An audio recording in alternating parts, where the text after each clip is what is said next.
Bitch, I feel like Luffy. OG to the game, but they treat me like a newbie. Mookie ordered that my gula, and he walk around with a goodie. Yeah, my bitch, she bad like Boa. She turn your girl to a groupie. Goo punch, yeah, I had to restart. All smiles and he moving like re-rock. Man, I might kick game and some Reebok. And I'm sick of you hoes, got G-Talk. Man, cut these hoes off like Mihawk. Man, my little homie cat like Usopp. And I'm two-turn, think I need a woosah. We pull up in this bitch like who y'all? Don't worry about me, nigga, who you? Is he forward game? Tell me who's who. Can't fuck with the kid, call me Eustace. Can't fuck with the kid if he Eustace. Yo, what's going on, everybody out there in the chat? What's up? How are you guys doing? Welcome in to the Strawhat Podcast. You guys already know what it is. It's Monday, and we are here to talk the good book of One Piece. And we have a chapter this week. We just got off of our break week last week. If you tuned in, then you already know it was episode 100. It was a great milestone for the podcast. So if you were here, I appreciate you.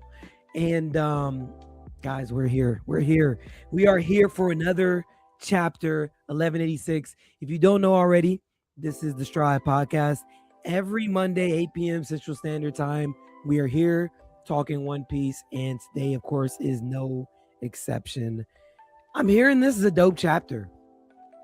And of course, this is going to be a raw reaction to the chapter. I don't know anything. One thing I can say is prayerfully, we're out of the flashback. No offense to my boy, Brooke. I loved it, but I do kind of want to see my crew again. So hopefully that's what we get. We will find out here soon. Botany Boy Sai is in the building. He says, yo to you all. Yo to you.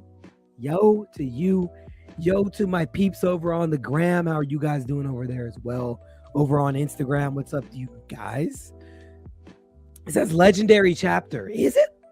That's what I'm hearing. But if Botany Boy Sai is saying legendary, this is that good of a chapter. Okay. So this is a legendary chapter. Now my expectations are up here. Because I'm trying to think of the last legendary chapter that we've had in One Piece. I mean, we've been eating pretty good. Make no mistake. But legendary? Man. Again, the last legendary chapter was 1150. When that dropped, actually, Imu's reveal, that was pretty legendary. I guess that would have to be legendary too. So 1150 with Domir Versi, and then Imu's reveal, which would have been maybe 3 chapters ago, maybe 4. Yeah, okay.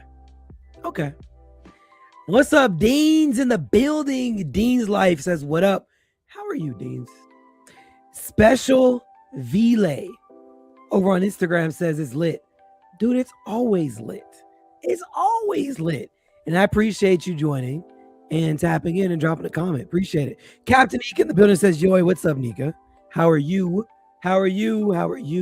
Slick in the building.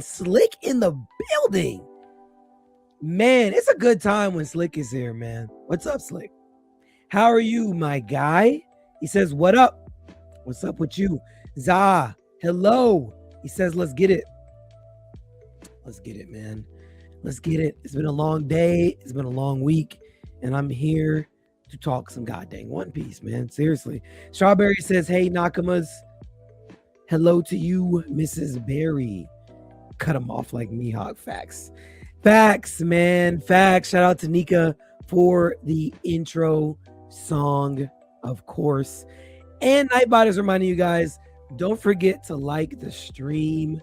Don't forget to like the stream and subscribe as well if you haven't already. But drop a like if you're in here. Go ahead and drop a like. Special Veal says, ignore Za. He's an op. Wow. Zaza.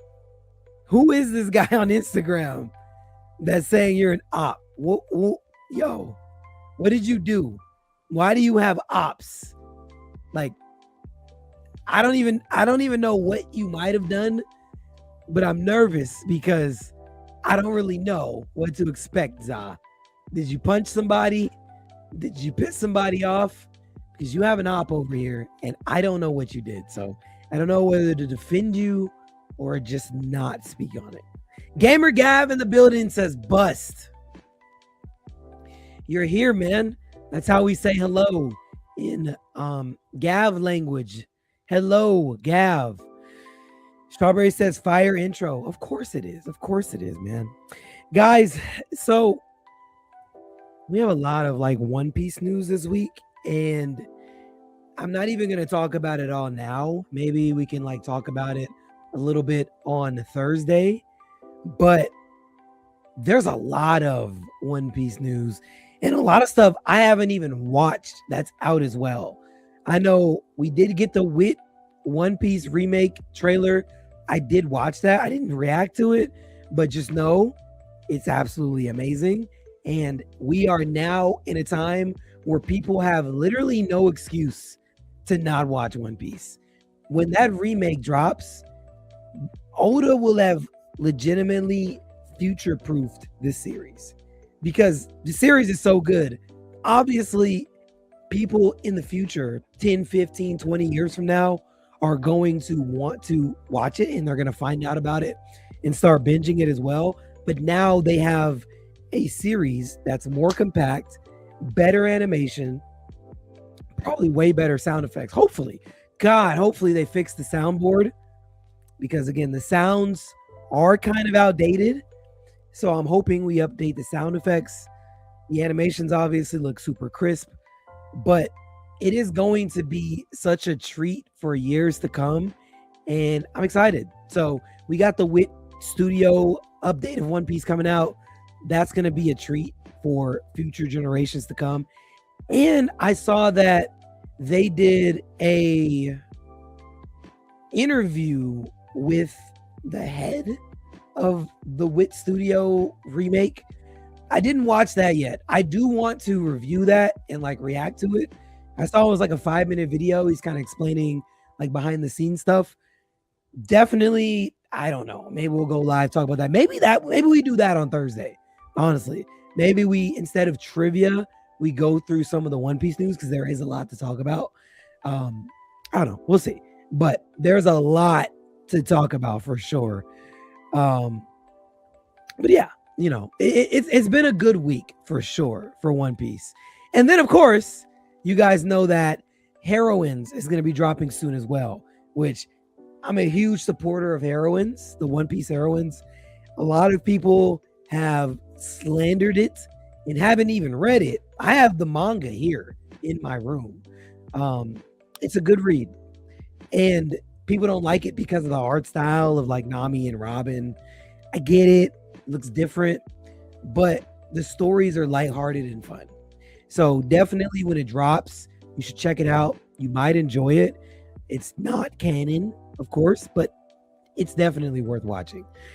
These Life says Gav being Gav. Yeah, man, you already know how this goes. He already knows how it goes.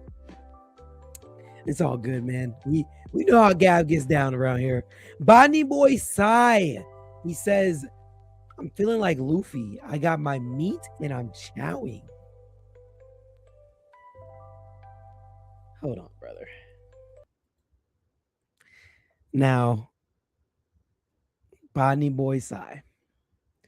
That's a crazy sentence. You can throw pause at the end of it. That's fine. That's still a crazy sentence. Pause does not save it.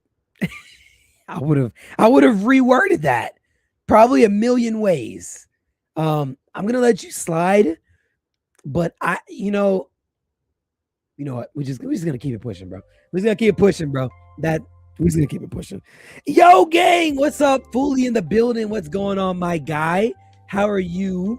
3D in the building says your ho ho. What's up?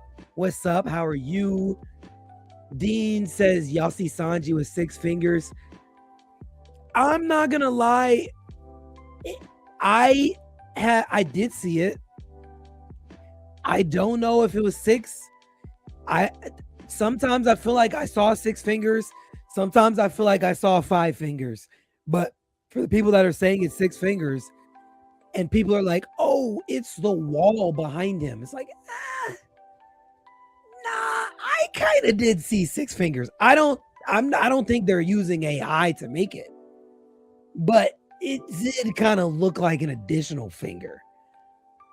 People were trying to say it was the wall. I disagree, but hey, that's all I'm gonna say. 3D says Bleach movie was flame. When I get there, I'll be able to check it out. But I am still mad. I'm still super behind.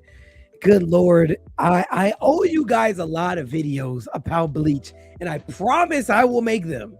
I am now 3 weeks behind on my videos, so I apologize. But I've heard that Bleach movie was crazy. Again, I didn't watch any reactions or reviews of it because I am way too far behind in Bleach. I don't want to get spoiled. I don't know if it was rage bait. I'm not freeze framing it all. Again, it looked like 6 fingers. That's all I'm gonna say. It looked like 6 fingers. I don't think it was AI, but I do think that it was 6 fingers. I said all the more to cook my food. Facts. That was a wild sentence. Yo, man. Bodney, bro.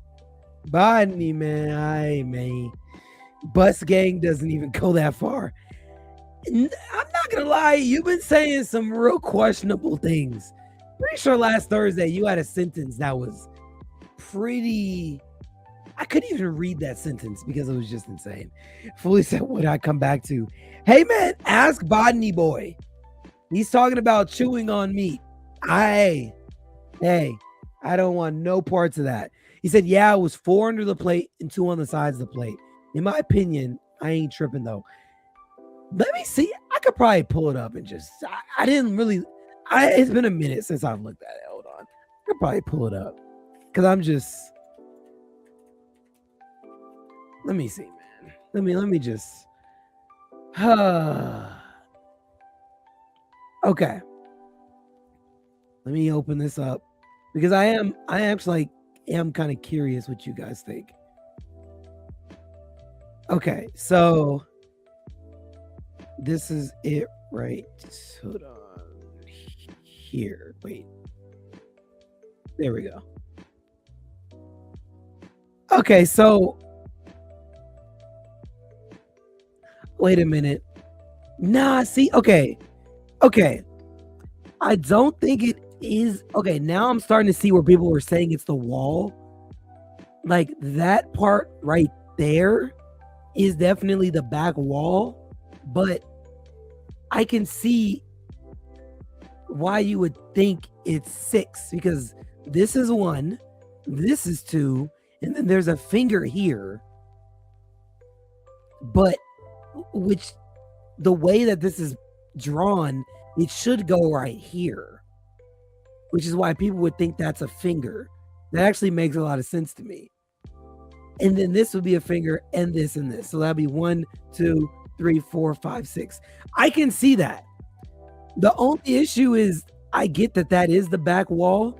It's just the middle finger is off. Like this finger right here shouldn't be that far over. It should be like where the 3 is. It shouldn't be here because it's supposed to match up with the front. So, but then again, no, that doesn't even make sense either because this, like you can see the crease right? The fold of his hand right here. So there's two parts of the fold that would technically make 6 fingers. That would actually technically make 6, the way that it's drawn. Dang, man. Yeah. That's rough. That's rough. That's not a good showing for your first trailer, I'm not gonna lie. Unless Sanji just has 6 fingers now. You know. It's such a minor detail, like who caught this? You know, people in the One Piece fandom overanalyze everything. He said to be neck bones to be for real, but y'all going it. Hey man. Yeah. It is 6. You're not wrong, man. It is 6. You got to be kidding people. Really, like it's over 6? Are you trying to say it's more than 6?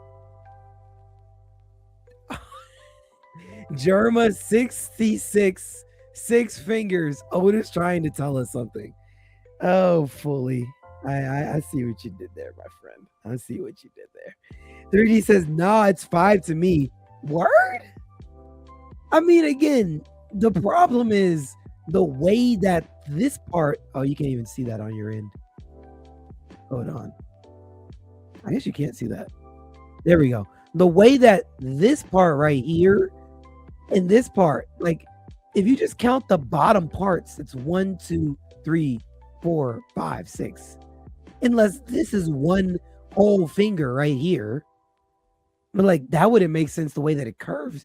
I don't know. Either the drawing is weird or it's 6 fingers. That's literally the only way. It's the only 2 options, man. Seriously. Yeah. Papi Chulo, he says it's definitely 5 fingers. Definitely is a stretch. Again, it doesn't matter to me personally, but I can see where people say that it could be 6. That's all I'm saying. I won't write off the people that are saying it's 6, but I will give a little bit more criticism to the people that are saying it's only 5, because you have to admit at the minimum, the drawing of this hand is awkward. At the minimum, the drawing is awkward. But outside of this, everything else does look pretty good. Outside of that. He said it's 6 if you want it to be, I guess. I don't want it to be 6. His index. Well, this should be his index right here. Hey man, look. It curves back around. Hey man, I don't know. I think that's the ring that's long. Yeah. That's true. The ring finger. Yeah, that's the ring finger, because his index should be right here. That's supposed to be his ring finger. Hold a plate right now. You'll see what your middle finger does. I have to, you know what? I got to take you up on it. I got to take you up on it, because you're making me feel like I'm actually going crazy. This isn't a plate, and we got to get to the chapter, but I'm going to do this for you. And then we can get into the chapter. So he was holding it like this. Let me get the right. I'm trying to look at it and do it. He was holding it like this. Right? But the problem, there we go. This is the finger that's in contention. So it's like there's another finger. It's like this. You can't even see it. Freaking camera. It's like that. It's weird. Like another finger here. That's how it looks. It doesn't look right. Either way, I think you get the point. Either way, I'm excited to see it, man. So when it drops, I will be watching it. Even if he has 5 fingers or 6, as long as he has some fire kicks, that's all that matters. Am I right? Am I right? We worried about the kicks, not the 6. Am I right? I'm just saying, man. We're worried about the kicks, man, not the 6.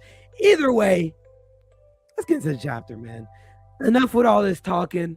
Let's get into the freaking chap and see what we're talking about. Speaking of 6, we are actually on chapter 1186. There's a lot of 6s going on here, man. Shout out to Drake. Shout out to Drake. The contention is at this. Yes. Between 2 to 3. Yes, exactly. I'm trolling. Got it. Rhea 6. See, man. Look, now I've got 6 fingers. Now I've even got 6 fingers, bro. Okay. They lost me with Witsop. Dang, bro. Kendrick hasn't let us worry about the 6 in a few years. I'm not even touching that. I'm a big Drake fan, so I'm gonna let it go. I love Kendrick too, though, to be fair. I was actually just listening to his album today. But either way, that's another conversation. I'm a big Drake fan. Chapter 1186. One more time. Hey, Ida's alive again, man. Shout out to Ida the GOAT. It says, reader request. Loki secretly drawing a picture of Ida and Ida secretly enjoying it. Man. See, man, Loki deserved better, bro. Loki deserved better. It's actually unfortunate that Ida had to go because she was his only real parent that actually gave him love and attention. And she was taken away from him. That's so unfortunate. But I like this. This is good. Bonnie Boy says the snake is me for real. Dang, bro. I do think it's interesting though that they have the tongues out again. Just like that cover story had when we were trying to figure out if he was Needhogger or dang, I already forgot what the other option was. Between the two fruits, we were trying to figure out what his fruit was. And they both had their tongues out. Yeah. Very, very interesting how that's always the case when it comes to any symbolism around Loki. And these were these not the animals that he was down there with too? The ones that Luffy had met when he went down there to see Loki for the first time. Pretty sure that dog was there, but I don't remember a snake, and maybe that lion was there. He says, yeah, they are. Okay, cool. Okay, let's get it. Okay, so so at the end, we were in the room at the end of the last chapter with Brooke, and then Princess Shuri. Okay, got it. That's where we were. Okay, never give up. Okay, so they are still blowing up this village. Our only path to survival. Hold on, let me turn the music down just a little bit. There we go. Our only path to survival is independence. Huh? Bro, that looks like yo. This side profile is giving Shiryu like crazy. It was not giving me Akainu. This is giving me Shiryu like freaking crazy. And then now, okay, Shuri has white eyes? Is that what I'm seeing? There's no color. There's no rings. There's nothing. Like just literally white iris and pupil. Interesting. Okay. Someone call the medic. His Majesty is in critical condition. Bro. Oh, there's okay. So we got Moo. Hang in there, bro. You're going to be okay. This is crazy that Brooke is like literally not phased by any of this. Not phased.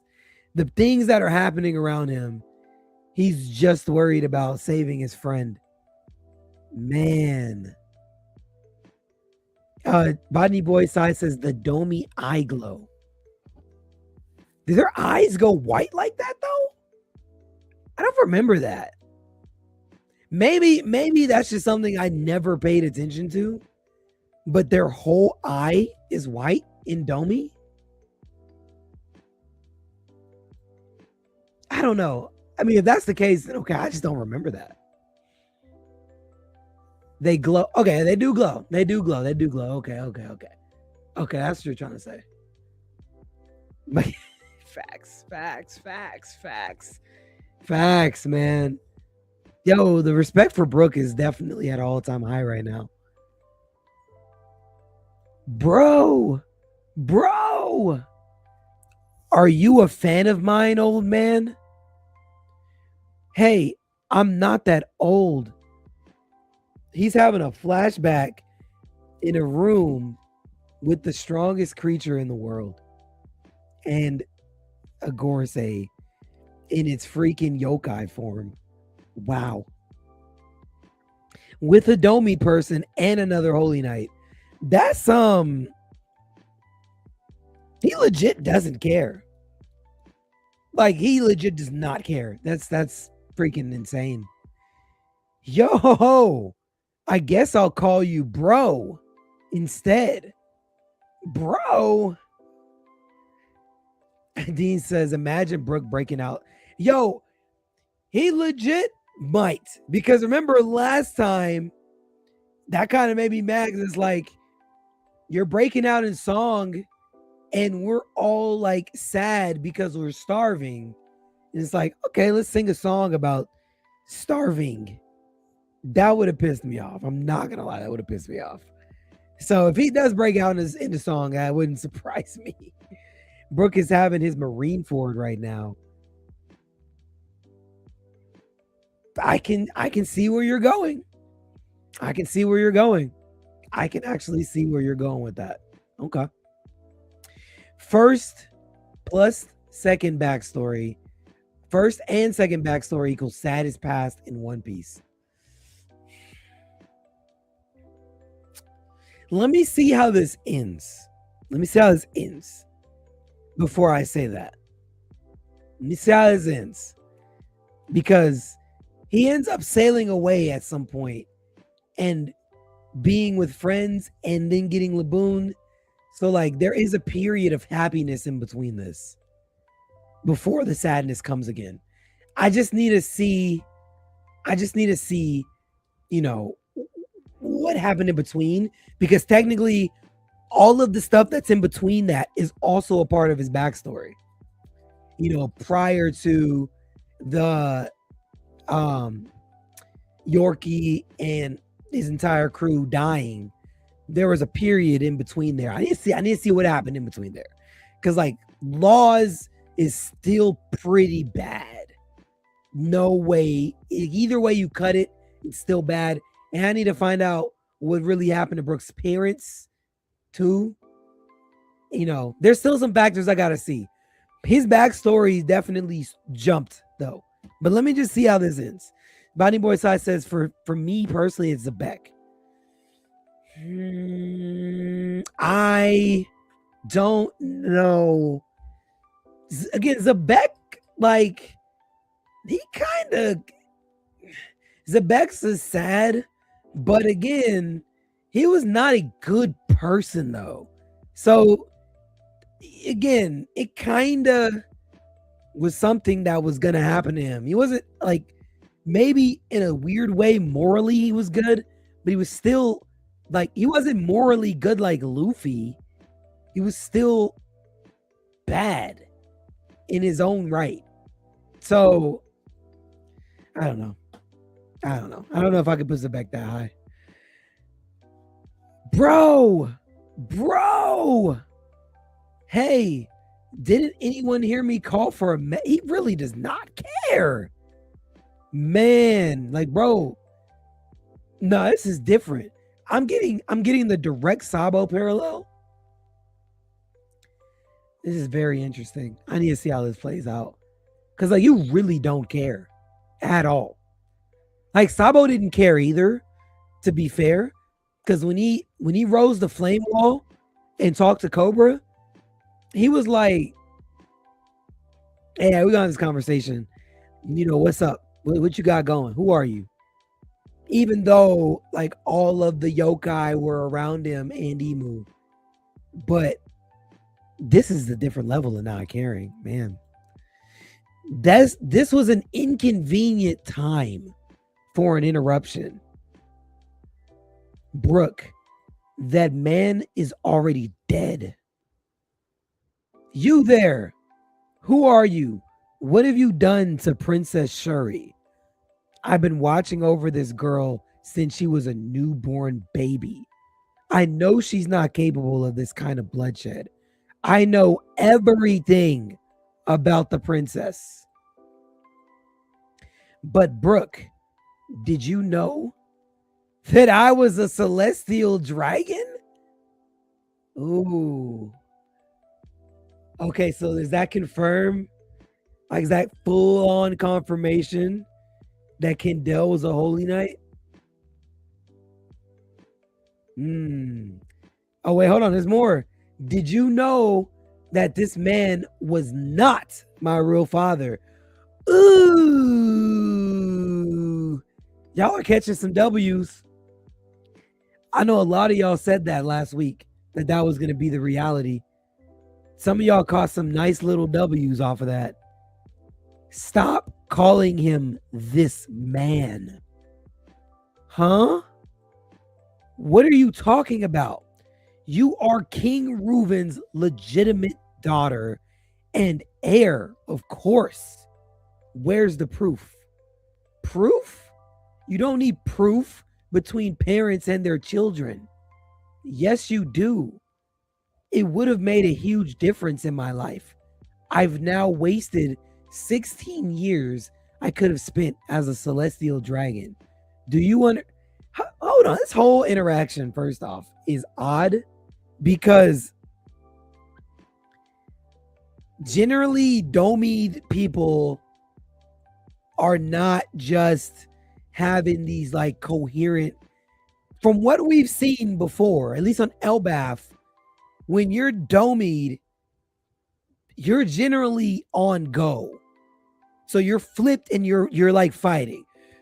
You're not just sitting there having conversations and like a dispute back and forth. I was kind of expecting them to kind of already be squabbling. I was expecting Emu or Mars or this other holy knight to have jumped in and started doing something. So this is a very odd discourse. This doesn't follow what I know of Domi or what I expect from Domi. Very, very different. Okay. So she's upset that she didn't get to live as a celestial. And she's saying that she's a celestial dragon. Okay. They demanded 1,000 slaves? Wrong. That was because this wretch refused to hand me over. Don't call him that. He's a terrible king who let his people die for nothing.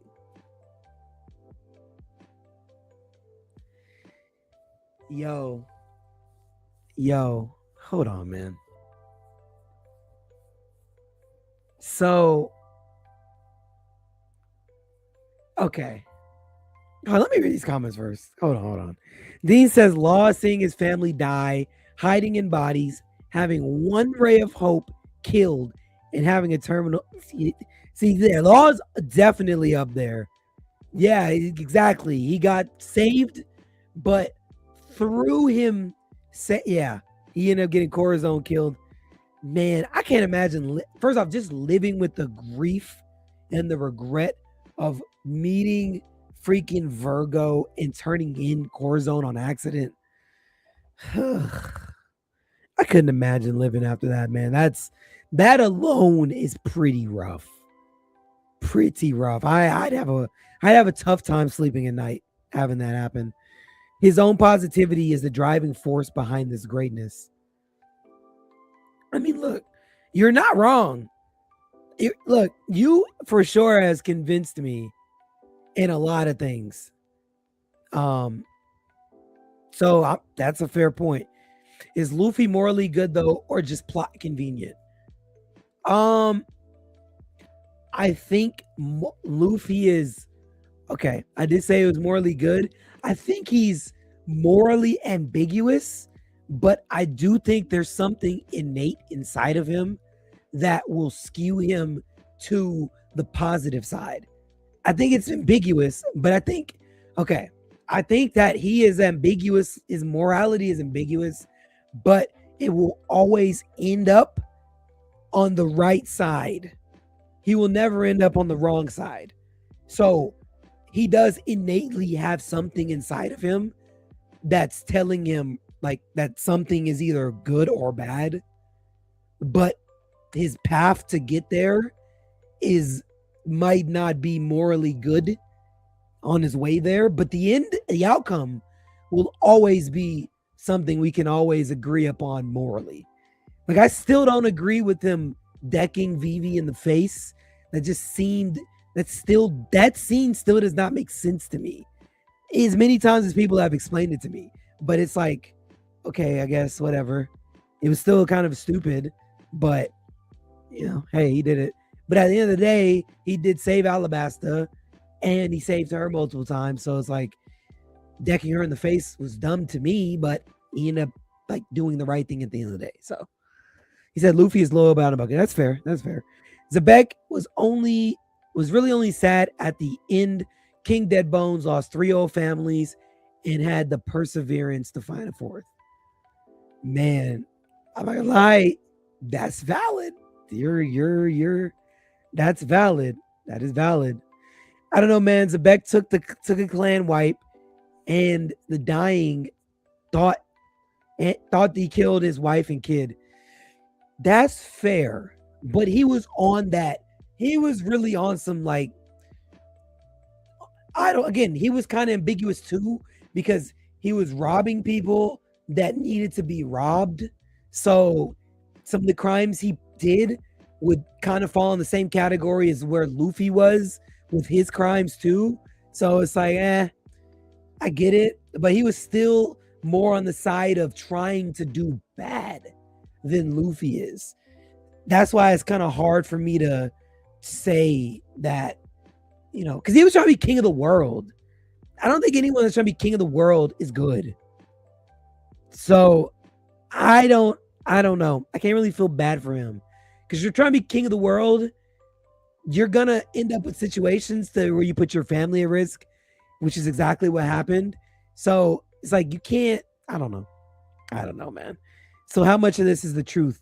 Oh, as far as what Shuri is saying, see, that's what I was about to talk about. That's so interesting to me, because I don't know. It's really got me kind of puzzled right now. She's on Demon Time facts. Maybe 80% minus the sentence that she's mad about not living as a celestial dragon. I'm gonna talk about that here in just a second. Terrible King, don't believe the hype. Yeah.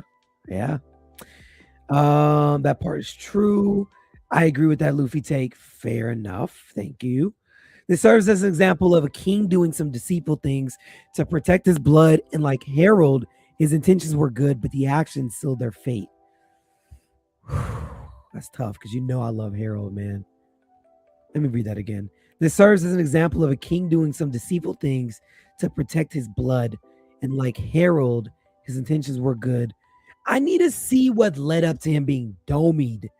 Why did Reuven get domied? That's what I need to see. Because did Harold do anything deceitful? I don't know. You gotta explain to me where the deceitful part came in for Harold. Because Harold did everything on the up and up. He went down a path that we can all say was a very iffy path, but I just don't know that it was deceitful because he was pretty straight up with the people that needed to know what he was doing. And if he would have gotten what he was promised, then everything would have worked out. So I don't know. I was just saying his intentions were good as Harold's were. I just need to find out more about Reuven because I don't know if I believe her right now. That's why I'm kind of like, she was part of it, but the world government wanted those slaves. We'll see. I don't know, man. Like Shuri right now has me really, really questioning a lot because she is in that Domi state. So I wonder because remember we had the Domi giants in Elbath, and they were saying, "Hey, we're free, man. Like we're living in basically positivity. We're on the right side. We're good. We're not evil. This is the best way to live." So they were saying things that weren't necessarily true. And I do think that being domied can alter your reality, literally. So she could have had these thoughts implanted into her because, I'm not going to lie, with Brooke giving us the story last chapter, as far as he gave us the sequence of how how Candel had gotten pregnant or like she fell ill. And then shortly after, the pregnancy had happened, or shortly after she had given birth, right? And there was speculation, was she pregnant before, which is possible, and then gave birth after. I just feel like Brooke would have known, like he's that close to Candel. It just doesn't logically make sense to me that you wouldn't be aware that she was pregnant twice, or even that she was pregnant the first time, had a kid that was or was not Gunko, and then got pregnant again. Like Brooke should be fully aware of this. So he wouldn't be surprised by what Gunko is saying. So I don't know. The road to hell is paved with good intentions. That's facts. That's facts. That's facts. That is so facts. Okay, hold on. Let me keep reading. But it is interesting if what she's saying about the slavery thing is true. That makes me think of him a lot different. That's why he had to pay the price. If the king dies, the war is over. But if we lose, then a country becomes a lawless wasteland. That doesn't matter to me anymore. I remember you, Candel Squire, the boy with the poofy hair. Not that you were ever allowed to get close to. Oh! Knights of God, Saint Manmeyer Guro. So it was true. Or what? Or was she? Oh, this just adds more questions. Could this be her dad? Or was she just given that last name? Ooh. Manmeyer Guro. But does this mean that freaking Shiryu is not a holy knight, but like a celestial? Do y'all realize how that would change so much if Shiryu was some type of celestial? What access could he have to the Holy Land in this final saga? Oh man. Oh my goodness. That's woo. That's concerning. And that hat too, of course, just like this, the same Manmeyer, they had that hat. Man. Will of Dreams, what's up, man? Will of Dreams in the building. I see you. Ooh. He has the eyes too. No, but it would have to be her dad though, right? Because they have the same eyes. So maybe that's got to be just a man-made trait. Ooh. Okay. Your eyes. Normally I wouldn't come to a backwater like this just to recover a single measly whelp. But her bipolar irises. Oh, okay. Bipolar irises are an extremely rare trait, and the Great One desires her. While it may not have awakened for me, perhaps. Huh? Wait a minute. What are we talking about? Okay, wait. So he's not her dad. I'm just going through it. Okay. So what? Okay, so to recover a single measly whelp. So, okay. Yo, Junior in the building. He said he came from IG. What's going on, my friend? Good to see you. Appreciate you on the YouTube. Okay. So, okay. Hey, I don't even know what to think. So last panel, I was just saying this is her dad because of the eye trait.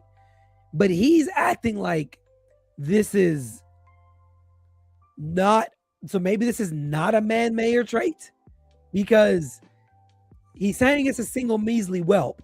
So that would imply maybe that's not his kid. But then again, you know, some people don't really care about their kids in One Piece.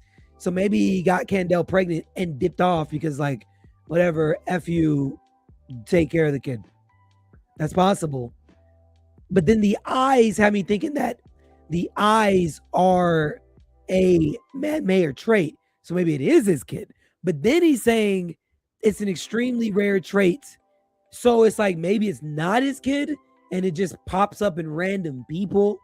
But then again, it makes me think, okay, maybe it is his kid, but he doesn't care about the kid unless the eye trait is passed on to that kid. So maybe he has a bunch of kids, but it's like, I don't really care about you unless the eyes actually exist.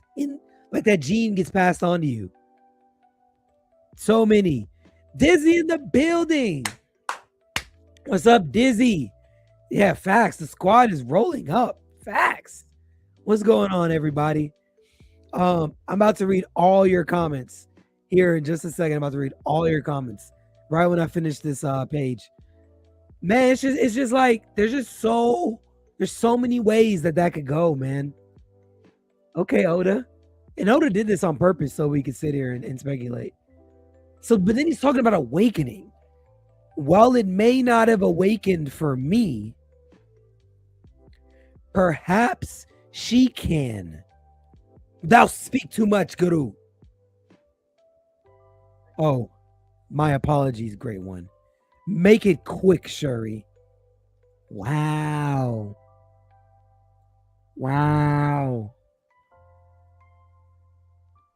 I'm surprised he didn't just get killed right there. I'm not going to lie. Like the fact that Imu allowed him to even speak that much. Like, bro, you're doing a lot of yapping and I'm not even, who permitted you to speak first off? Like, yo, which makes me feel like now I'm starting to understand more about why Gunko pulled up with Shamrock. Because it's like, okay, because I remember when I was reading that chapter, something that stood out to me is why is Gunko speaking? If Shamrock is like, yo, he's that guy, he's like the head, right? Why is Gunko speaking and like not him? Like, why do you have permission to speak over him? And I think it's because of whatever this awakening thing is. Whew, that's terrifying. I freaking love Gunko, man. God, I freaking love Gunko. Gunko's so freaking cool, man. All right, let me hear some of these comments real quick before I move on. Dizzy tuning in from work. Yes, for sure. Are they breeding man mayors for that trait? Maybe. I'm thinking it's a breeding thing. It has to be a man mayor trait because the man mayor girl from God Valley, they didn't show her eyes anytime they showed her. There was another man mayor, wasn't there? Oh, wait, I thought the man mayor at God Valley was, I could be wrong because I don't remember. Was the man mayor Gunko? I thought it was Gunko because that's where we got her family title, right? And that's where we got like the devoted blade of God. I haven't read God Valley in a minute, but I thought that's how that went. But again, I could be 100% wrong. That last thought. His kid, but he only cares about the genetic trait. Okay, that makes sense. Tina, the warrior of application, has awakened and pulled up. Welcome, man. I think it's like the 6 eyes from JJK. It's a bloodline trait, but extremely rare. I like that. That makes a lot of sense. Like Lin. Oh, she only cares about like putting forward the eye. Is that where you're going? Which would make sense. Now that they have all these celestial dragons making these random kids, do they treat them as slaves or do those kids always become celestial dragons? That's my question. Do they always become celestial dragons? That's my question. I guess they should become celestials. I mean, that would make sense. Like, that was the whole thing with Shanks. That's probably why he went back, because he was probably summoned. They finally got to him and he went back. Emu wasn't strict on the knights. I'm seeing that. I'm seeing that. Emu apparently stricter on the goddamn Gorosei than the knights. Because why are you speaking? I thought there would have been levels to this. That's just insane to me that like you're a knight. You're just a holy knight. And I'm literally Emu. Like, why are you speaking in my presence?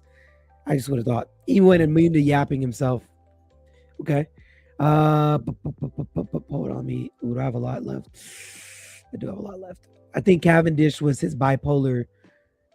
Cavendish is an interesting piece too. That's an interesting piece too. Very interesting. I like where you're going with Cavendish too. She's talking about the short lady with the hat over her eyes. Hold on. Manmeyer. Oh. Okay. Got it. There was another. Okay. Got it. Again, that's why I said I could be wrong. Because Gunko is 77 and Shamrock is 39 to 40. Oh, you're saying it's like a seniority thing? Like I'm your elder? It's funny. She is actually a lot older than him. That makes sense. Okay. Listen to your elders. That's hilarious. Okay. Let me keep reading, man. Okay, so make it quick, Sherry. This can't be real. I must be dreaming. I changed your diapers. I know everything about you, Princess Shuri. Don't act like I owe you anything. And stop that pathetic sniveling. I want the protection of people stronger than you. And if I get to go to the Holy Land, then I no longer have any need of you. Ooh. Golly. Not my guy, Brooke. You were always the perfect little angel, but now you look more like a devil. Gavo. Oh, not a named attack. Oh God. Not on my guy, man. Not on my guy. You're about to give him a named attack. Oh. Is this where he got his cut? This must be where he got his scar. Wow, that would be so poetic too. Holy crap. I failed to protect my bro, the man who saved my life. Oh, through the face, through the head. Oh.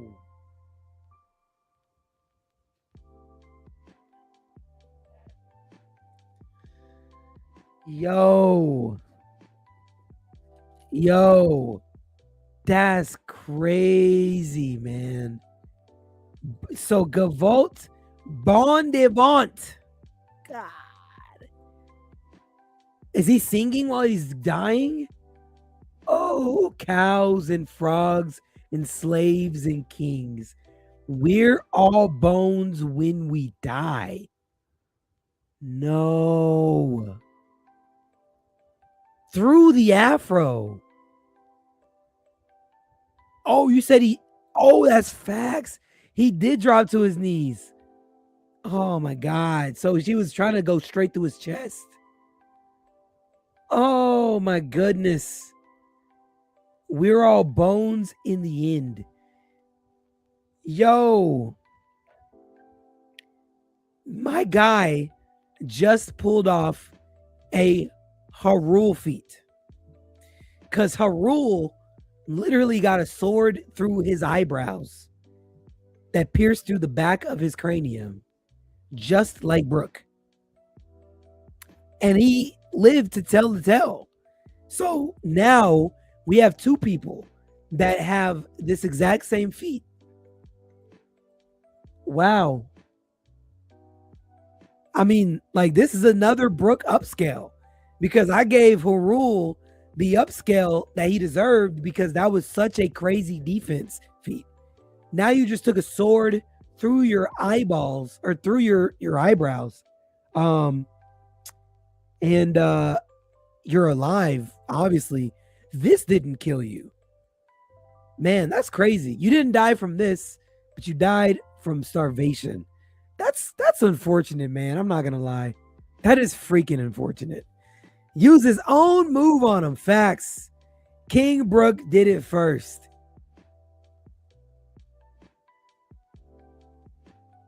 Did he? Wait, did he with the timeline?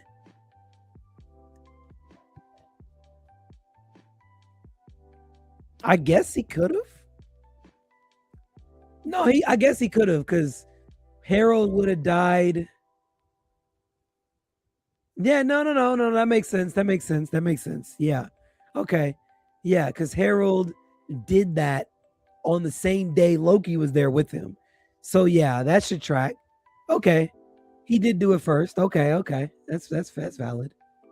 He says disrespectful. Harold was only 14 years. Yeah, you're right. That tracks. Captain. Okay, so this is another panel that is, there's so many parallels in this. This is the exact same panel that we got when they were looking in the chest and found Shanks at God Valley. Exactly. It was exactly like this. Wow. Captain Brooke, he's awake. It's a miracle. Oh, wow. So we do get, wow. I've never seen anyone survive with a sword stuck through the head. Yo, shout out to Harul, bro. Shout out to Harul. Like, that's so crazy. The sword somehow to manage to avoid all major arteries and your brainstem. Okay. I mean, I'm not going to lie. I know this is One Piece, but that does not make sense. If you take a sword through your face, your major artery is literally your entire brain. So that's actually the most major artery outside of your heart that you have in your body. So, like, I don't know how a sword that pierces through your brain avoids the major arteries. That's kind of yeah, okay. He said EMT tell us, gang. I'm just saying, bro. Like, I'm not gonna lie, there's not too many arteries more important than your brain and your heart. So when you're talking about avoiding major arteries, it's like You didn't avoid the head, the brain. You clearly cut through that. So, okay, yeah. Anyway, where's the king? He cuts them off. Oh, I don't know how much you remember, Captain. Look, we shouldn't tell him too much. It might rattle him. Ouch. No, tell me the truth. We lost, Captain. The king's death sealed it. Someone witnessed Princess Shuri being put onto a government ship. Many civilians have already fled the country. But what country will take in all those refugees? Oh, man. He's screaming, Captain, oh no, he's bleeding again. Hold on, Captain, stay still. Captain. Oh, God, it sucks for Brooke, man. Fake. Phlebotomy, literally, bro. His brain blood bent itself, bro. Like, yo, again, One Piece logic, but I'm cool with it. Man. I've seen people live through worse injuries and through worse things. Heck, we have Pell, who's still alive. So why can't Brooke live? You know, fair enough, I guess. Okay. Oh shoot, we ended the flashback. Yo. Davy Clan was the refugees. Ooh.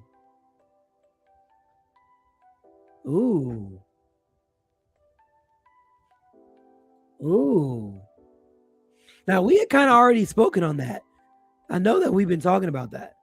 But now that they're bringing up refugees again, they did kind of leave it out there open-ended. Interesting. Harul upscale because he actually remembered everything after his hit.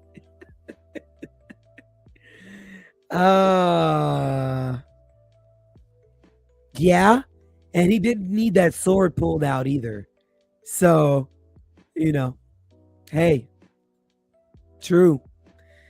Strawhat crew is equal opportunity. The crewmate with the traumatic brain injury is outshining Usopp. You better get it together.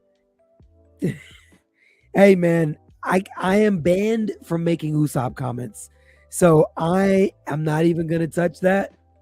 I'm banned from making Usopp comments. Looks like King Brook did too. He's telling the story. True. That is true. He said pal facts. Remember that one guy who survived I heard about that. Yeah, people in real life suffered similar things like a six. That's true. But here's the problem, though. They survive until it's removed. Once it's removed, they either become a vegetable or they die. That's the same thing about like when people get impaled.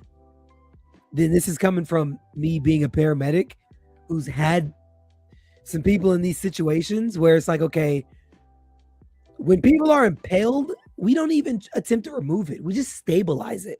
If you're impaled in the chest, hopefully on the opposite side of your heart, that impalement is literally stopping the bleeding. That's what helps clot the bleeding. So the problem is when you remove it, all that bleeding starts going crazy because now you have a new hole. So you have to remove that like in surgery or else you're just going to bleed out and then you will die. But even then, you still don't even have a full chance to, live. So it does happen. It's just rare is all I'm saying. Okay, back then, I didn't even know about the existence of devil fruits. Word? I mean, I guess if they're on an isolated village, I guess, because no, that's not crazy though. I guess that's not that crazy because there are some people in the One Piece world that still don't know that devil fruits exist or don't even see people with those powers. And that was like stuff we had seen early One Piece. People outside of the Grand Line wouldn't be familiar with that. That was not in the Grand Line. That was in the North Blue, I believe. So, okay, I can believe that. People outside of the Grand Line would have. We've seen that early One Piece. Devil fruits are kind of like rarities. So that's actually not that crazy to me.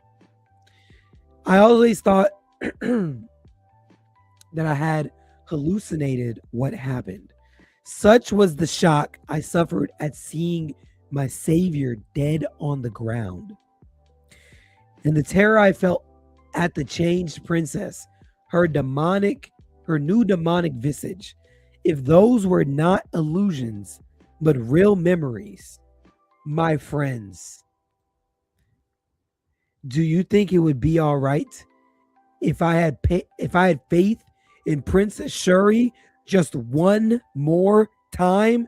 Yes, bro. We need Gunko on the crew. Gunko for Straw Hats, bro. Yes.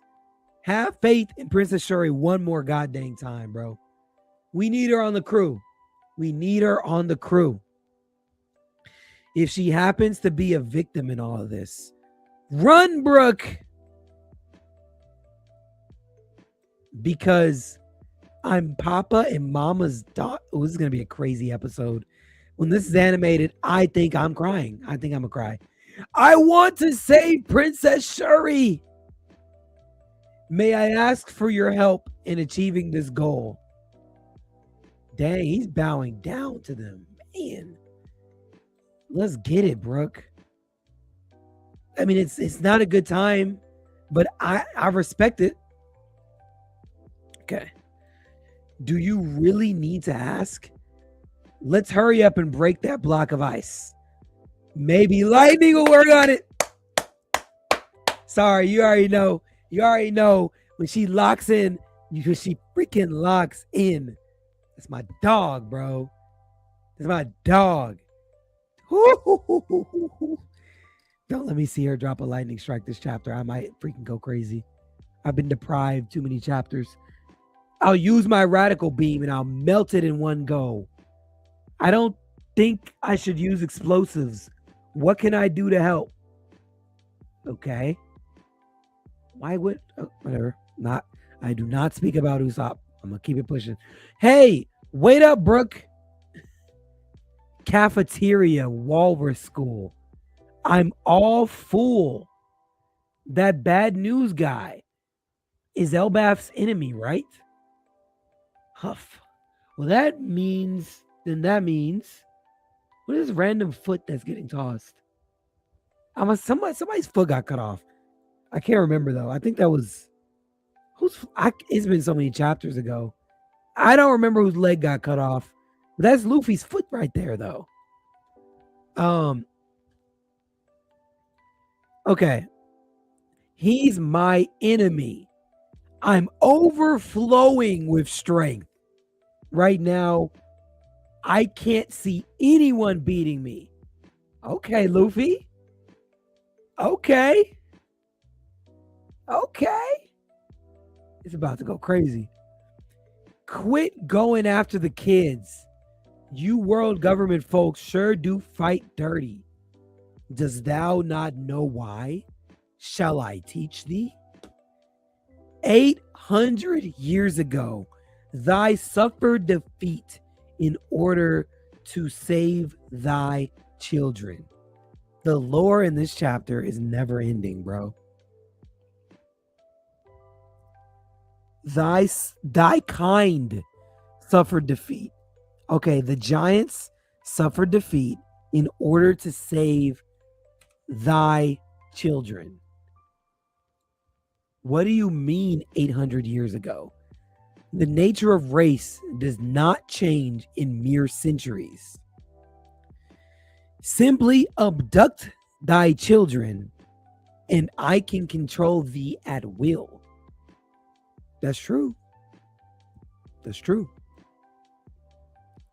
Thou might not know what is happening to thee, but history repeats regardless. It is already too late. Thou art my slaves. What is he talking about? You get out. Oh, crap. Look at that freaking arm, bro. Uh-oh. Of Elbath, right? Holy freaking crap. Oh!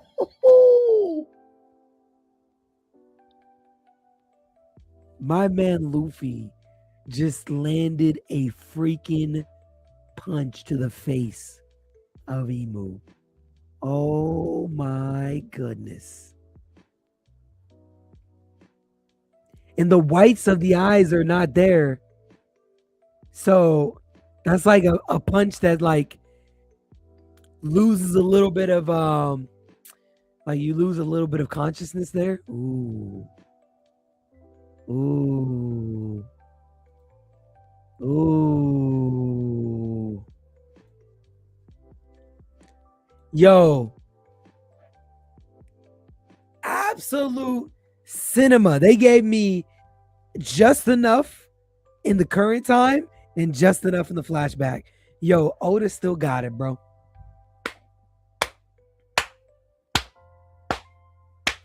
Oda still got it, man. Our goat does not fail. He dipped his toe into the freaking flashback and he got right back out. Oda does not miss, brother. Base Luffy, that's true. Yo, Strut, facts. I wasn't even paying attention to that. Base Luffy, that is facts. That is facts. That is 100% base Luffy.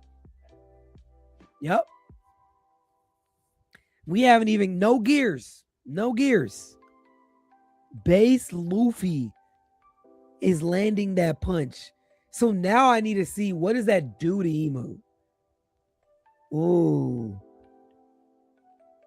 Because that's going to tell me everything that I need to know as far as what's going to come next. And that's going to help power scalers understand where Loki and Luffy are as well.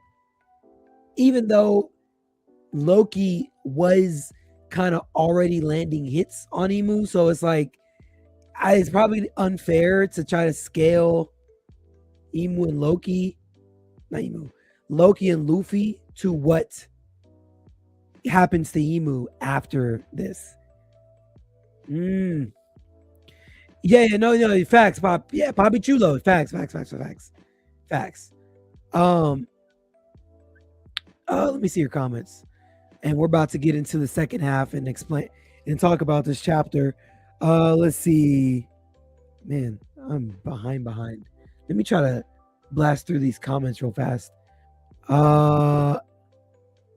You've seen some stuff. Yeah, bro. I'm not gonna lie. I've seen some stuff out there on the ambulance. That would be a fun stream to just literally talk about some of the calls that I went on. It's been wild.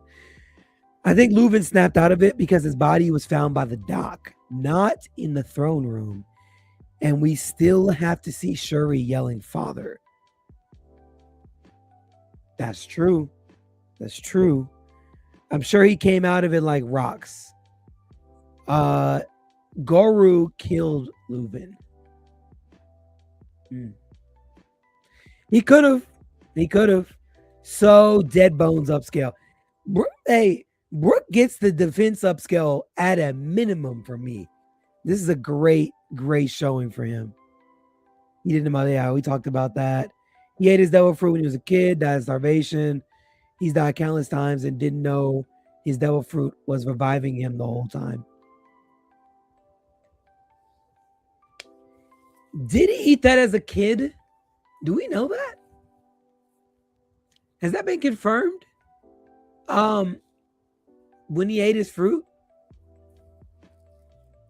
If so, I didn't know. West Blue. Okay, y'all said West Blue. I saw that. Yeah, I don't. Oh, well, okay. I said North Blue. My bad. It was the West Blue. That's right. I'm bugging. West Blue. Thank you. I don't know. I don't know if he ate that. What if Brook ate his devil fruit as a kid in the garbage dump? Could have been, man. It wouldn't surprise me. Yeah, Yomi brings you back one. Right. Okay. Yeah, that's okay. Yeah. That's kind of where I was like, I don't know that he ate it as a kid. I don't know about that. They were just saying how it seems like she can see the future. I think she has crazy observation hockey. Like one of those, if I wanted to kill you, I could have moments.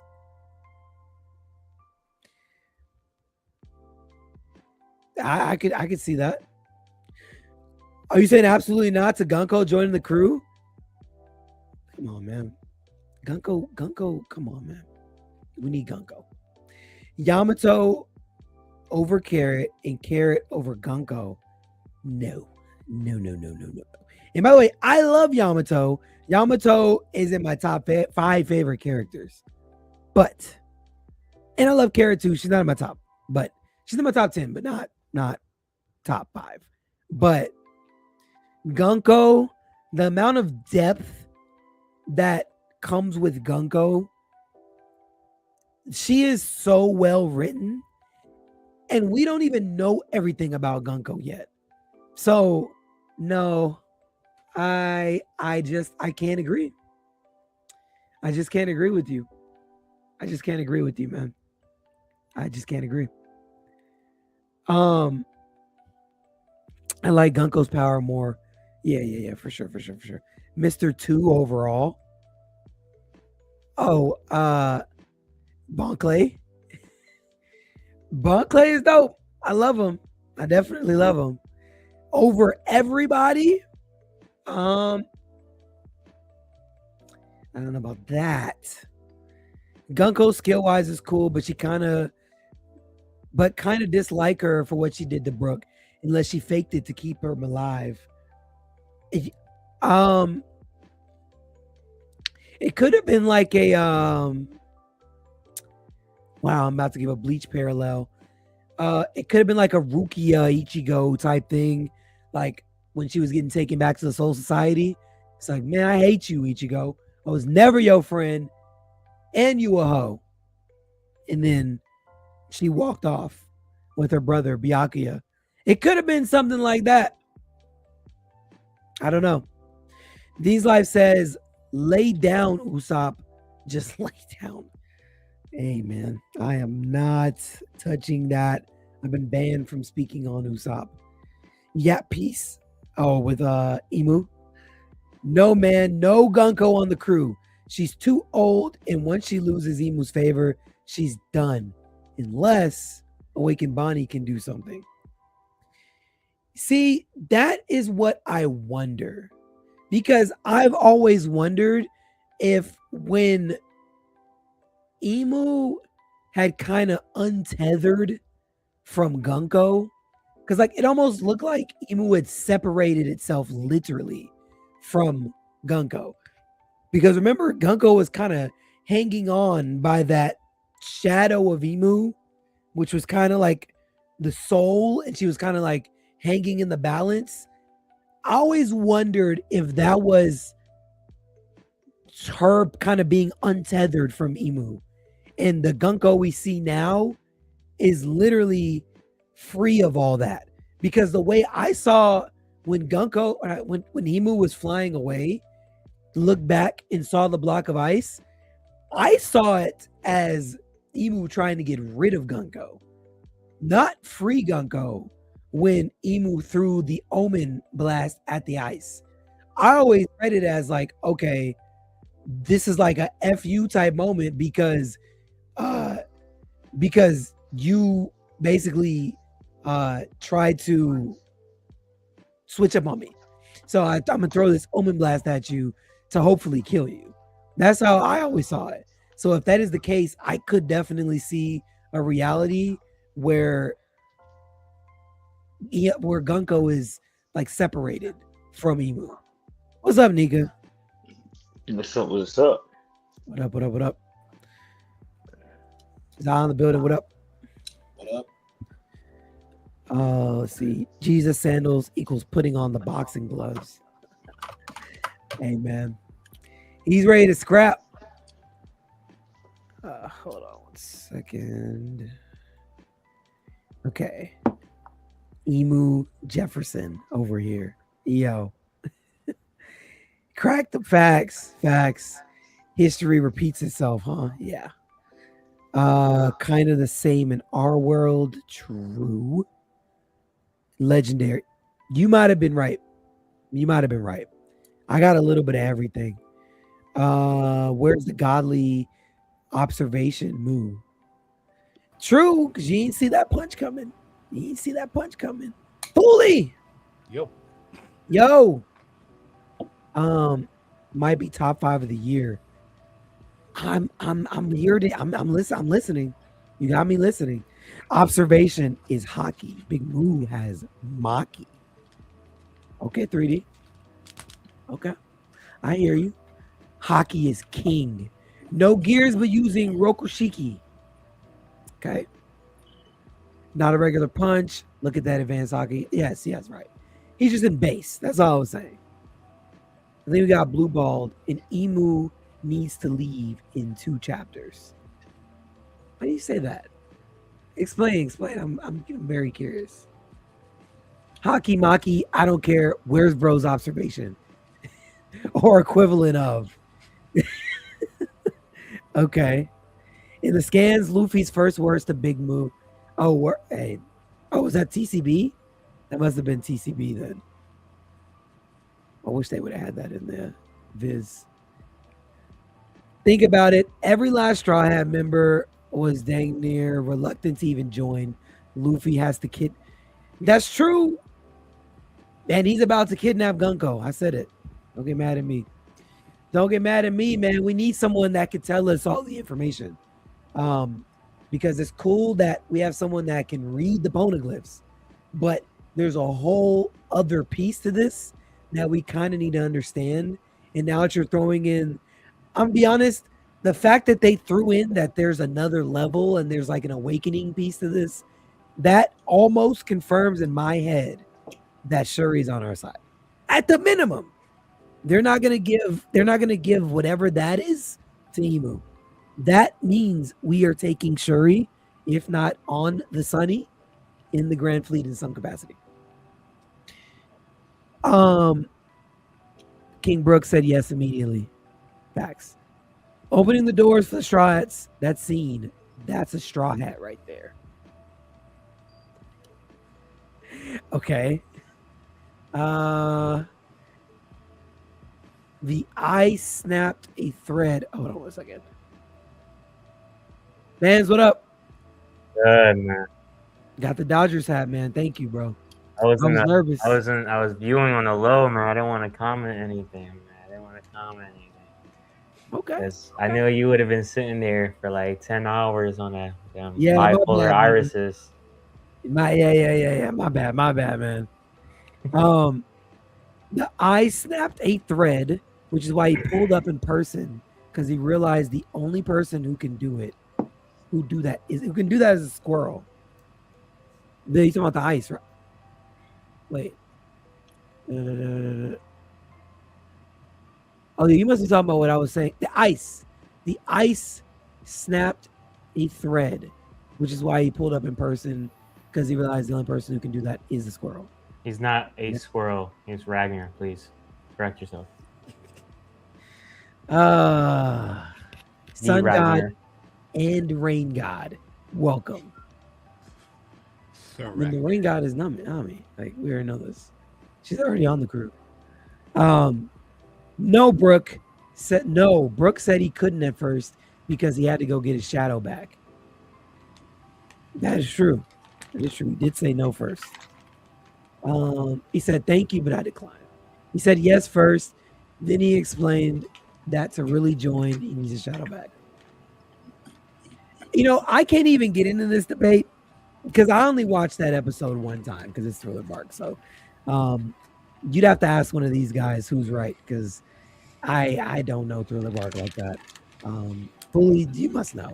You love Thriller Bark. Yeah, who's right in there? He said yes, and he explained that he had to get his shadow. Okay, there you go. There's the answer. Opening the door, that scene, that's about Bon Clay. Okay, that makes more sense. I figured that's probably where you're going, but I didn't know exactly where you're going. And not everybody needs to be a direct roommate. We have allies and fleet members. That's true, but Gunko is very, very, very different. Very different. And I can explain why it would make sense for her to be a crew member. But I'm okay with not wanting that. That's actually okay. If she's not in the crew, that's cool. But Gunko's a little bit different. This isn't just like a, hey, I want Gunko because like Gunko's cool and it'd be cool to have Gunko. Like Gunko has implications that are further down the line. What's up, Foley? Gonko or Bunny. You had to pick Okay. between one joining the ship. That's my bias. I'm gonna say Gunko, Okay. but Bonnie does make more sense than Gunko. But Gunko has a lot to offer in terms of information, and that's where we are. We have a lot we need to know, and Gunko could potentially. I'm not gonna lie. Why would Gunko might know what happened in the Void Century for all I know. Gunko's important to Emu. If Gunko gave me the Void Century flashback, I would just say, oh, okay. Makes sense. I wouldn't be mad at it. Like you were there. You probably know. You probably know everything about literally the world. If Gunko gave me a lore drop literally on anything, no one would be like, how do you know? It's like, oh, okay, well, makes sense. Fair enough. So like having someone like that on our crew is cool. And the reason I was saying that is because if Gunko is now stripped of the immortality and we get like the regular Gunko, that changes the power level a lot. Because that's not the same Gunko that fought, Jinbei, Nami, Usopp, and Brook initially. You don't have regen anymore. So if that's stripped from you, now you could fit snugly inside of the power dynamic without being, crazy. Yes, what's up? The only thing my only pushback is that Luffy and Robin can't be there when they explain it. Remember, Robin wants to find out for herself. Luffy doesn't want that type of information. They both want to figure it out for themselves. Like this Void Century and all that type. Robin wants to read it on the real opponent. She doesn't want to be there. Like she wants to figure it. Remember, Rayleigh was like, do you want to know? And she said, no. I'll figure it out for myself. That's the only thing I'm saying about with the Gunko. That's fair.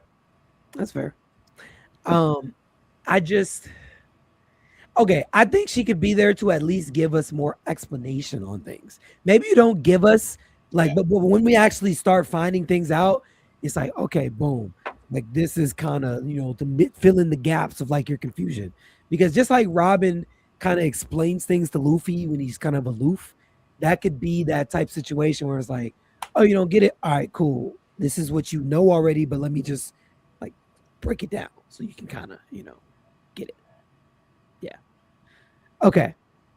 Fully, your fan is on the back. Oh, my bad. Sorry. You're good. Okay. Let me swap you two. Boom. All right. Gentlemen, you know why we're here today. We're here today to talk about the book of One Piece, and this fire chapter that we just got the chance to read together. Fully, I was going to say that you can go first, but now I do not see you, so I will come back to you. Za. All right. This is a fire 9.75 chapter. Whoa. I'm not giving it a 10. I'm not giving it a 10 because Emu is monologuing and I have no energy for this shit right now, right? Typical villain. This is why he got punched. You monologue. But I love the comparisons between Brook and Luffy. They continue to be here. When he saw his brother die, he had the same type of panic attack that Luffy had when Ace died. I love that they always go back to how similar Luffy and Brook are.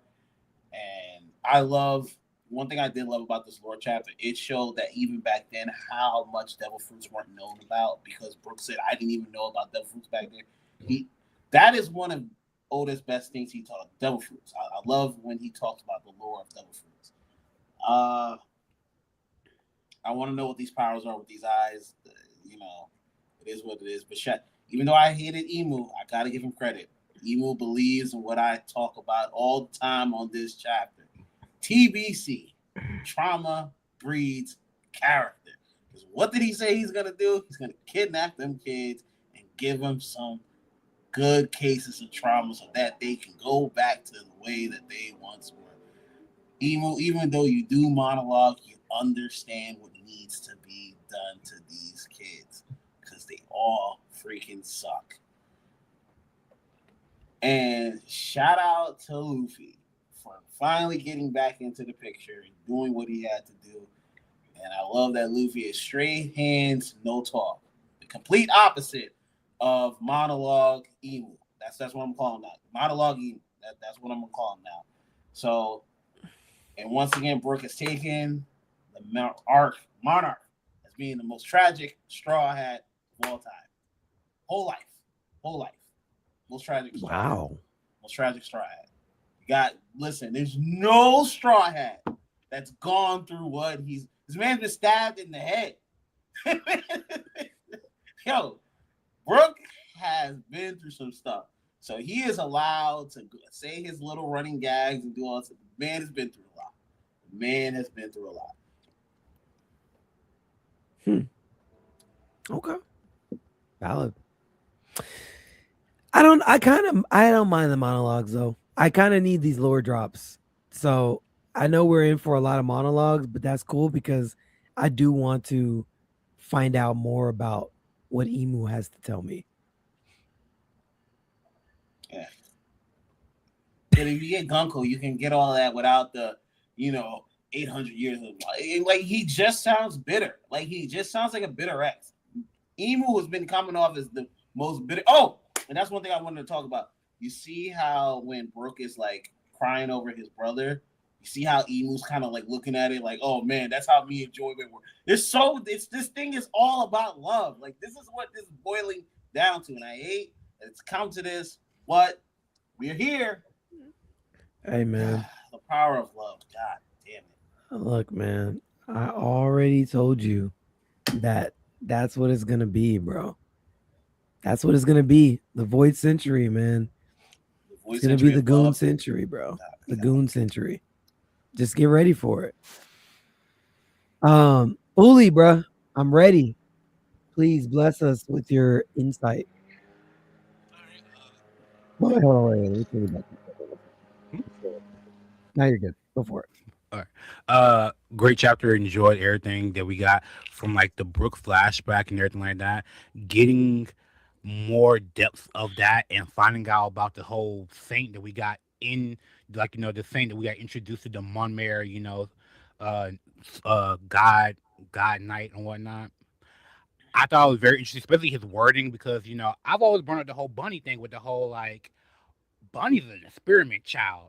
So they're showing it like there's other children out there that they like have like around the world. That I found very interesting. They're like could be like how people said brought up like on the comments someone brought up cabinets and whatnot. I'm like, they're literally cabinets could be one of the like celestial children and whatnot.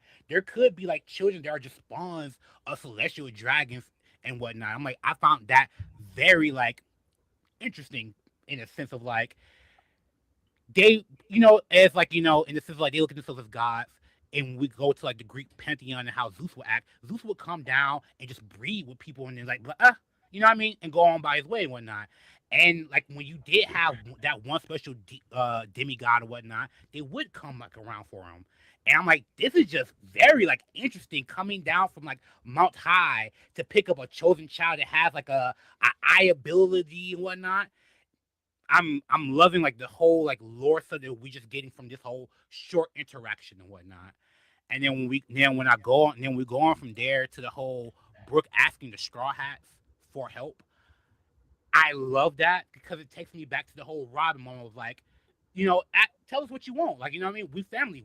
We're not comma. We are here for each other. Tell us what you want. You want to save her? Let's go do that. We got you. We family. That was a really heartwarming moment to have in the midst of like this battle moment and whatnot. Like Brook being like, I want to save her. I want this one more chance. Like y'all help me, and all them being like down to ride and whatnot. It takes me back to like what I love about the Straw Hats, about like we have like when it shit hit the fan, they do have each other's back, and I love seeing that. And then I'm gonna go ahead and say the whole emu thing just kills me. I'm not even gonna lie to you. I'm ready for his ass to get the fuck off this damn fucking island. I'm so over this fucking nigga. I'm so over emu. Emu is just, I don't, like, bro, like, dude, like, cause I'm loving seeing Base Luffy come back in. I'm loving seeing Base Luffy come back in with like, it just, I'm over emu. I'm so over emu. Like, Yo, like, fully. if he doesn't blow up this fucking island, he's bitch made. Woo. Fully. I need some consequences for you being touched this much. You still letting these giants hang around on this island like you've been touched like that? It's crazy. I get Inu when it go over there. He burning out islands. You know what I'm saying? But I'm loving seeing, Big Dog Luffy come in base form. You're not wrong about that. I love base form Luffy, and seeing that our captain came in base form punching someone who's supposed to be the top. I love that because not saying that like I'm over your field, but like we see it too often. I'm love seeing Luffy because like the Luffy that fought Kaido has always been peak to me. That Luffy that was like fighting with his cloak on, like base form. I love that Luffy a lot, and to see him come back out base form, swinging at Emu and like making him bleed. Oh, I love that. That was amazing. I gotta get this chapter like a clean 9. That's where I am with it. That's my co-host right there. Wow. Right there. He understands. We don't do monologuing up here. Man. So you're done with emu already. Yeah. So done. I'm so done. Like, man. Like, you know what I mean? Like, I have no fear in my heart for emu right now. I'm like, you got machinations going on. That's cool. You're not scary. You like if you don't do something to this island and just leave on some like, damn Straw Hats, I'll get them next time. I'm gonna be like, all right, that's cool, buddy.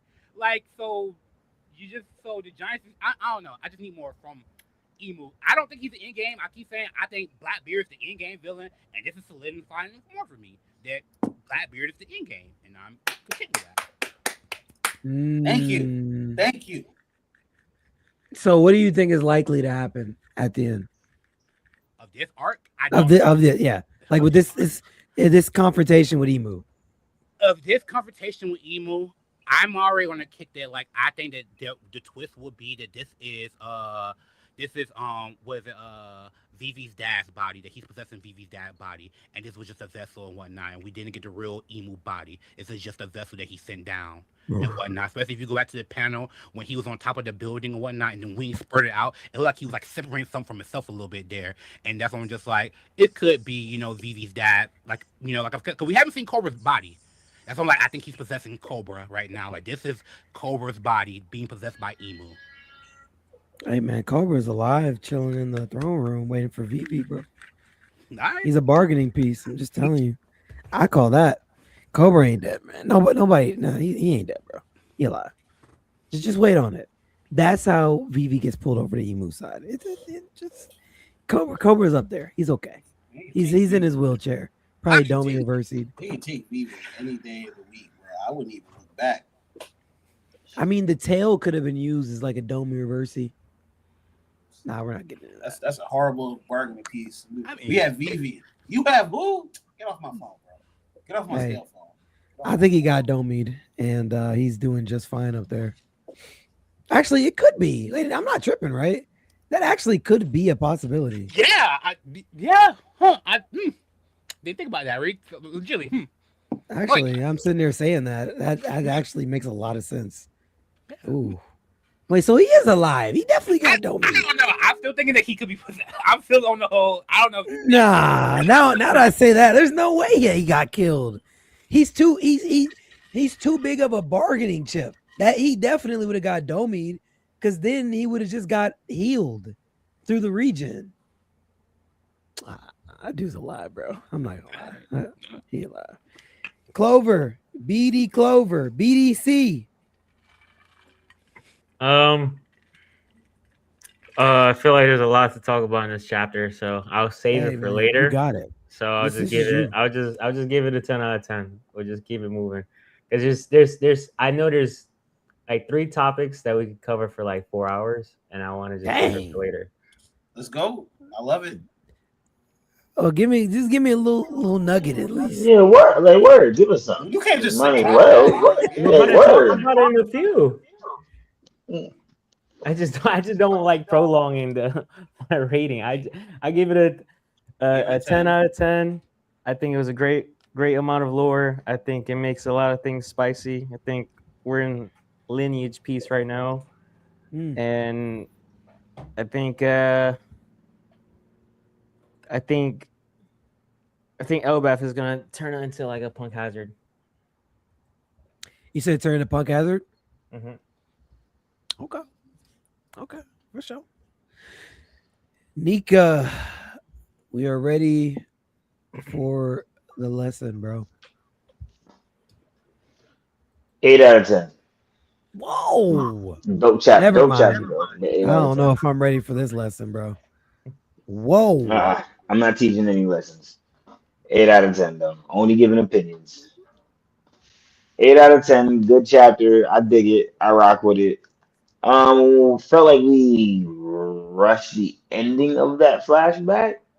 Felt like it could have been, I could have gotten something more from it. I was still ambiguous to it's still ambiguous to like when he might have eaten his devil fruit. He could have ate it when he was a kid. He could have ate it when he was 2 days before this war. He could have ate it before he joined the Run Bar Pirates. I thought we would have got to see at least a little bit of how he joined up with the Run Bar. Um, Not too mad that we didn't see it though, but I just felt like it was like, dang, that was the one thing I was expecting. Even though I'm glad that we did stick to a 5 chapter type of vibe with it. We didn't go too far. Um, Sandman AP, some translations. So his name actually translates to glow, candle, and then glow. In the dark and all that. So his name is actually Glow, but Girl is what it came out to for Viz. Don't know why, but Glow is the actual translation for his name. And this is the second time noted where the Holy Knights kind of talk to Emu. However, they like it was a little lackluster. Like they have their less tension when they talk to Emu, the Great One, compared to the Gorosei, who have like the utmost admiration for Emu, besides Garland. But yeah, besides that, it wasn't like a whole bunch from this chapter too crazy. I'm gonna be honest with you, like it was dope, but we just got to get back to it. So it's not crazy that Brooke doesn't know about devil fruits or it didn't. This is it's a West Blue Island. It's not on the Grand Line, so islands not on the Grand Line are lackluster to certain information, anyways. Yeah. What else is there? We called it. Me, Bands, and Sled was speculating that like a bunch of times over about Glow being the father, most likely of Gunko before we got the eye reveal and everything. So now that kind of just cements that. So that was dope. Um, Now this is an interesting point here because there are some races that they partake in, and then there are some races where they don't. Because I do believe Garling go making it his obligation to get Shanks and Shamrock back is purposeful. They didn't try to get Bonnie at all. She's not known for any special race. So they kind of treated her like just like a bastard child. Like they didn't give a damn about her. And then the stuff that we see with Shuri, she has some genetic trait. And now we're getting into this space where we have Loki with the eyes, Mihawk with the eyes, Gunko with the eyes. We're getting a lot of this. We're in that space where we're getting a lot of eyes stuff. It's feeling Naruto-ish. But yeah, that's it for real. It wasn't a real bunch for this chapter. I'm ready. I'm waiting for the next chapter, man. I'm ready to get. I want to see exactly what's going to be going on with this Emu, Loki, and Luffy situation. Um, I don't think any of those guys are about to find out how to deal with the ice. If Oda lets that be done, I'd be kind of weirded out by that because you just stated, Ragnar is the one that can do it, no one else but Ragnar. Mm. But yeah, that's pretty much it. That's ain't a whole bunch. I'll be honest with you. The anime episode around this time gave a lot more to go off of for a breakdown. I ain't gonna hold you. Mm. But yeah, besides that, 8 out of 10, good stuff. Okay. So what do each of y'all think as far as your ratings of the backstory overall? I'll ask all of you guys. Fully, you can go first. When you say rating, like What do you rate the backstory? Like what we got, Okay, as far as like the whole, I guess, over the course of these last 5 chapters. so given Brooks' whole backstory and everything, it is very tragic, and I will have to give it like I hold Robin's pretty high up there. I would say I have to give Brooks like if I would say I give Robin's a 7, I'll give Brooks like an 8. Mm. And like the reason why is because like it's a lot of levels there of like, especially when you think of like every time he's gotten the happiness, sadness has followed behind it in a sense. Mhm. And so it's just like that is kind of like heartbreaking when you think of like, you know what I mean? When, especially we didn't get the whole Rumble Parts part, but we know he finds some type of happiness and then gets more sadness. It's just like a lot of levels there. So I'm like I have to give it an 8. Yeah. He finds happiness and he loses it again. Then he loses it. Then he finds happiness again and he loses it again. It's just Then like he almost lost it when Kuma dismantled the crew, but then he found out the Straw Hats are still alive. So yeah, it's a lot. He been through some roller coasters for sure. Thank you. That's all I'm trying to say. What you rate is Yeah, 8.5. Same Mm-hmm. thing with what he says. Yo, the Brook tragic story, and like I know people love Robin's shit, but think about it like this: Brook didn't join a crime syndicate. Not one time. Not one time did he join a mass killing group. Through all the shit he's been through, he never once did it. Shout out to Brook. Shout out. I'm gonna let you have it. I would I say have a some nuance dis for that, some but some discredit to Brooke. He needs to get smarter though, bro, because like you keep finding yourself in these situations and it's like, dang, bro. Like, I don't know. Something gotta give. I need you to make I need to see you on panel with all this experience to give some top tier advice. You know what I'm saying? Like I Hey need to man, see that next. Like I need that from him. come on, man. He watched his brother get killed in front of him and literally had the devil and some holy knights looking down at him. Give him a little bit of slack. Give him a little bit of slack. But that's what I'm saying. You had that happen to you twice now in a sense because you lost, Yorkie in the Rumbar Pirates, and I imagine that was like your broski too, because you was vice captain, he was captain. So now you with Luffy.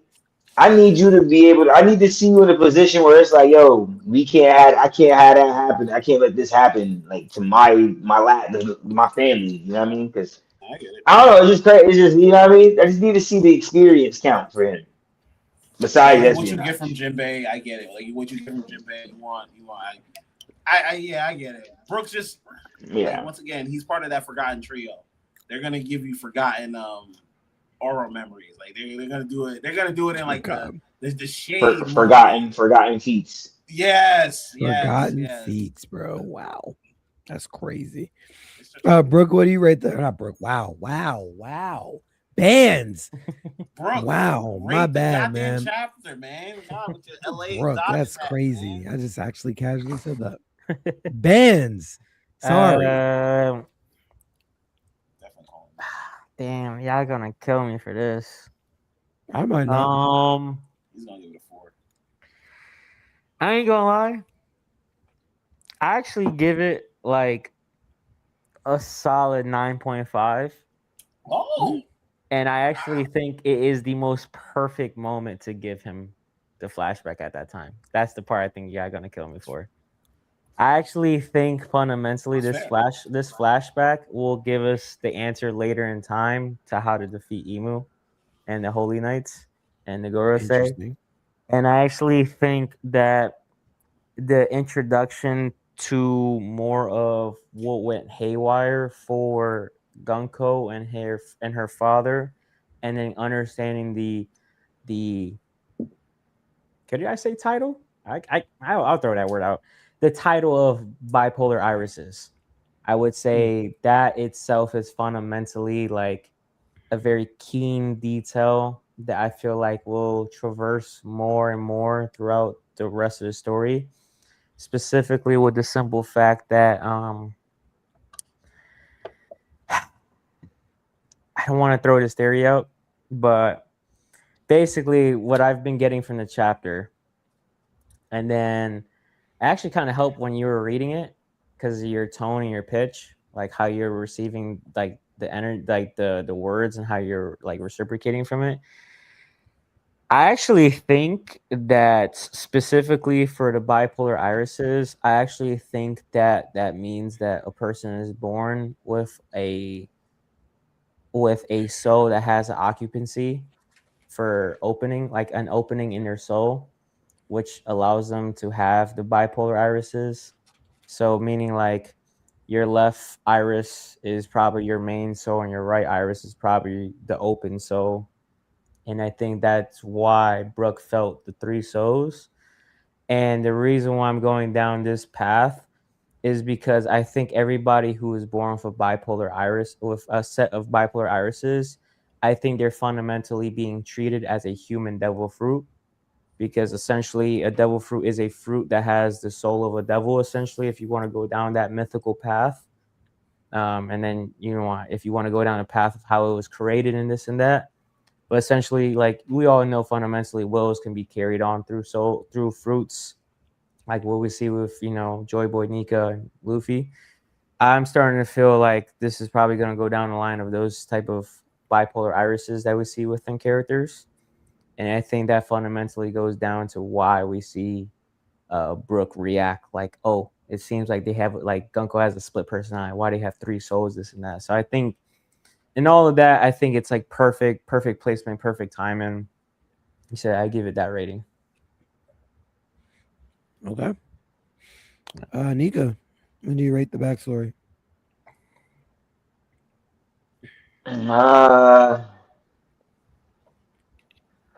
Okay, so all right, so I really want to wait for the anime to judge the backstory for real, for real. I'm gonna give you a rating, but expect it to change after it's animated because Kuma's backstory had more care. Nami and not Nami, Robin and Law's backstory I watched in the anime before I ever read them in the manga. And I do feel like that affects the feel of it because I felt differently. I felt better about reading Kuma's backstory than I did about watching Kuma's backstory. Though I like that they showed us in the watch of it. I'm going to go 8 out of 10. Still, I'm gonna stay there. But yeah, it's not my favorite backstory. But I side with Fully on the sentiment that Brooks has been through, roller coasters and shit like that. So big 8. Valid. Yeah. Okay. Man, I was gonna read some of these, but I don't know where to start.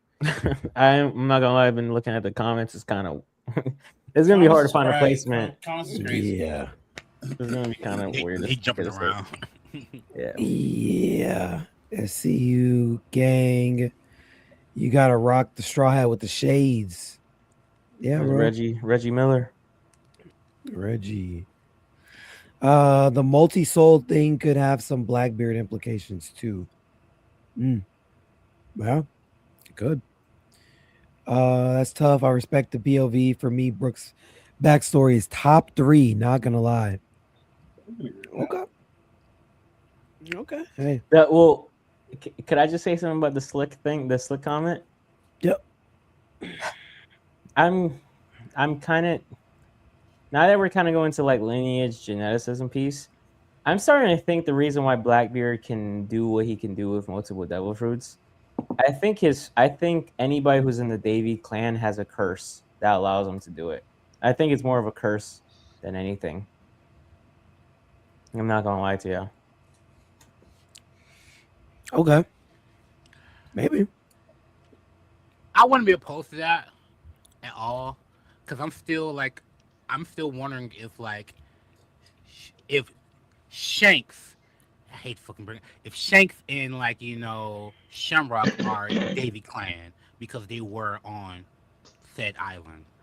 And so I wonder if that ties into something with them in a sense too. Mm. Possible, possible.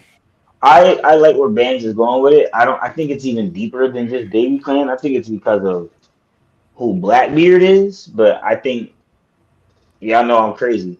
I think Blackbeard is Davy Clan and part Fishman, and I think that's what's making this all possible. But I could be crazy, man. You know? I'm not like if we're going on the whole genetics piece and whatnot, like like I would say was it the road to last? It was like the road to They talked about Blackbeard having like sisters and whatnot, right? And stuff like that, and him having like him like older like prison like him having sisters. So I'm like, if we get to the whole like double iris thing, sometimes with double irises, when Beth talk about the whole double soul thing, it sometimes happens when a fetus eats their twin and whatnot. That's a thing that does happen and whatnot. So I could explain the whole Yes. double soul Yeah. thing, the whole Blackbeard body intake and whatnot. We could be dealing with that, like I've been talking about the whole genetics. It's like We already like a chimera type of theory type of vibe. I see. I know what you're talking about, Fooey. I know what you're talking about. I definitely know what you're talking about. I still think it's a Logia thing. I don't. I'm kind of on my own. I just think you can eat a second devil fruit if your first one was a Logia. I think it changes your genetic makeup, and now you can actually eat another fruit. And I think that most people haven't tried it because there's just not a lot of Logias. I don't think a Logia's ever tried it. I'm gonna be honest with you. I still think it's bullshit that like I think most people can eat two fruits. They just scared to try. We still haven't seen someone try to eat a second devil fruit. I don't think I do agree that most people can't because it would make sense that someone would have tried before. But like we just haven't human seen nature. it. That's fair. I just think it only works because you being a Logia literally changes the composition of your body. So I'm gonna go on the side that people have tried it just because humans are just greedy. And I just can't imagine people will literally do anything for wealth, fame, and power, no pun intended. This is like literally in real life. So I can't believe that someone would not try to eat multiple. But I just think Logias, you eat the first one being a Logia. After that, you can have a second one. Maybe not a Logia, maybe it has to be a Paramecia, but you can eat a second one. I'm not trying to step on your thought, but eating any devil fruit changes your genetic makeup. Period. It That's changes your true. composition. Period. I was talking about literally you being a Logia and physically every part of you, like you being able to fade, like your whole, you know what I'm saying? How do I explain it? You become an element, is what I'm trying to say. So I think that has a lot to do with why you could eat another fruit because of that entire change in your makeup. But it's cool. I know I'm alone. It's fine. Either way. No, it's fine, bro. I know I'm alone these days. It's not a bad. I think we're all alone individually of what we think about that said scenario. I don't think no one here has the same thought. To be fair. I think it's more of along the lines as yours is like yours is like way too simple. I just don't feel like Oda will go that simple route. Like, you know what I mean? Like yours doesn't it wouldn't be a problem for me. But like, Oda, he likes to go over and beyond. Like, you know what I mean? He wouldn't be like, and that's a factor. Yeah, I think that's a factor. I think that has something to like that whole thing you just said. I think it's that, but plus Blackbeard's genetics, plus like I think there's like multiple overlapping factors that make this one thing possible. Bunch of hula hoops you got to jump through. Hey, yeah, maybe. Let me read a few more of these. King Neptune says old laws become curses to the new generation. Valid. Bro, not gonna lie, someone made me reread and Pete Brooks' different emotions and reactions he did when I pulled up. Oda's storytelling is true, very true. Well, if we just throw it out there, I think Blackbeard might have a little Buccaneer blood. Okay, I'm listening. Okay, bet. Last comment to Slick. If you're watching, that last comment is exactly why I say what I say. The Buccaneer being a Davy Clan member, the Davy Clan being part Buccaneer. If Eris was a fisherman and had mermaid genes, I'd throw that into the pot. Not to mention that Davy Jones, who looks just like Blackbeard, and not Davy Jones, Horty Jones, who looks just like Blackbeard as a kid, is Horty Jones, Davy Jones. You see what I'm getting at here? So it's just the genetics with the mom, the genetics with the dad. Throw in a little crazy devil fruit. It's a whole lot to unpackage with that, man. I ain't gonna lie to you, but I think the Buccaneer stuff got a lot to do with it too, Slick. True. You know what? If we're throwing this out there too, man, I'm gonna share what I sent to y'all in the Discord too, man. Ooh. What's up? Doflamingo has bipolar irises. We've That's never why they seen show his his full eyes. set of eyes. We've only seen one eye. Yeah, I like that. I like that theory. And we've I like seen that. that literally in his communications that he wanted a kid with a special set of eyes that had bipolar irises as well. I like that theory. Doflamingo has that, man. And that's Makes why they sense. wanted to kidnap him. And that's why he knows about all these powers. Big It dope. makes sense. It makes sense. It does math. It makes sense. All the math is mathing for him, bro, You specifically. had- Especially with the simple fact that he's connected to this. You sent 3 vice admirals. You sent like too many people after him. Like you locked him in chain. Yeah. Yes. And you had like, wow, yeah, man. And then- And he and then already when knows he's about late- Inu. He already knows Yes. about Inu I too, like so, this yeah, one. I get it. And they purposely haven't shown his eyes. So just off that factor alone, Yeah. I'm with Bands on that. Like, dang, you never know. Oda could just tie And that all in the there. facts That's- are there. he wanted a kid with 2 separate eyes. Yep. Like 2 different eyes. He wanted one. That Doflamingo might was be a looking secret. for one. Doflamingo knows. Yeah. That Yeah, might I be mean, a secret Flamingo it's the same- knows. It's the same art that we got like Cavendish with the 2 double personality. Like this, that like there's a lot around that. So I'm not mad at. I'm not. That's W theory, Bands. I will say I don't think Doflamingo has awakened the power. If he has the eyes, he's just like Glow. He don't got the ability, but he may have the eyes. Wait, but actually, I'm with you on that. No, I'm If saying If he that's- has that's the secret- eyes, he hasn't awakened it yet. If that's the I'm- case, yes. I'm but saying you that's a never know. secret Flamingo knows. Flamingo knows what the eyes can do. That's one of the big things Flamingo knows. It's all piecing together. Shout out to Bands for that one because Yo, it just oh wow. Bree, wow, can I wow. send it to you so you can show it? Because it looks Yeah. bro, it looks crazy, bro. Yeah, yeah. It's- You're talking about the you're talking about the panel where they actually show one of the irises. Yeah, and then the other side is like his trauma and all that other shit with the shades, and then then he wakes up. The one that you put in, that's a fire panel. Bro, I'm telling you, he has that shit, bro. And it would make sense because you got to reintroduce him later into the story again. He's one of those people. He's like a crocodile. You got to give him something to get back in.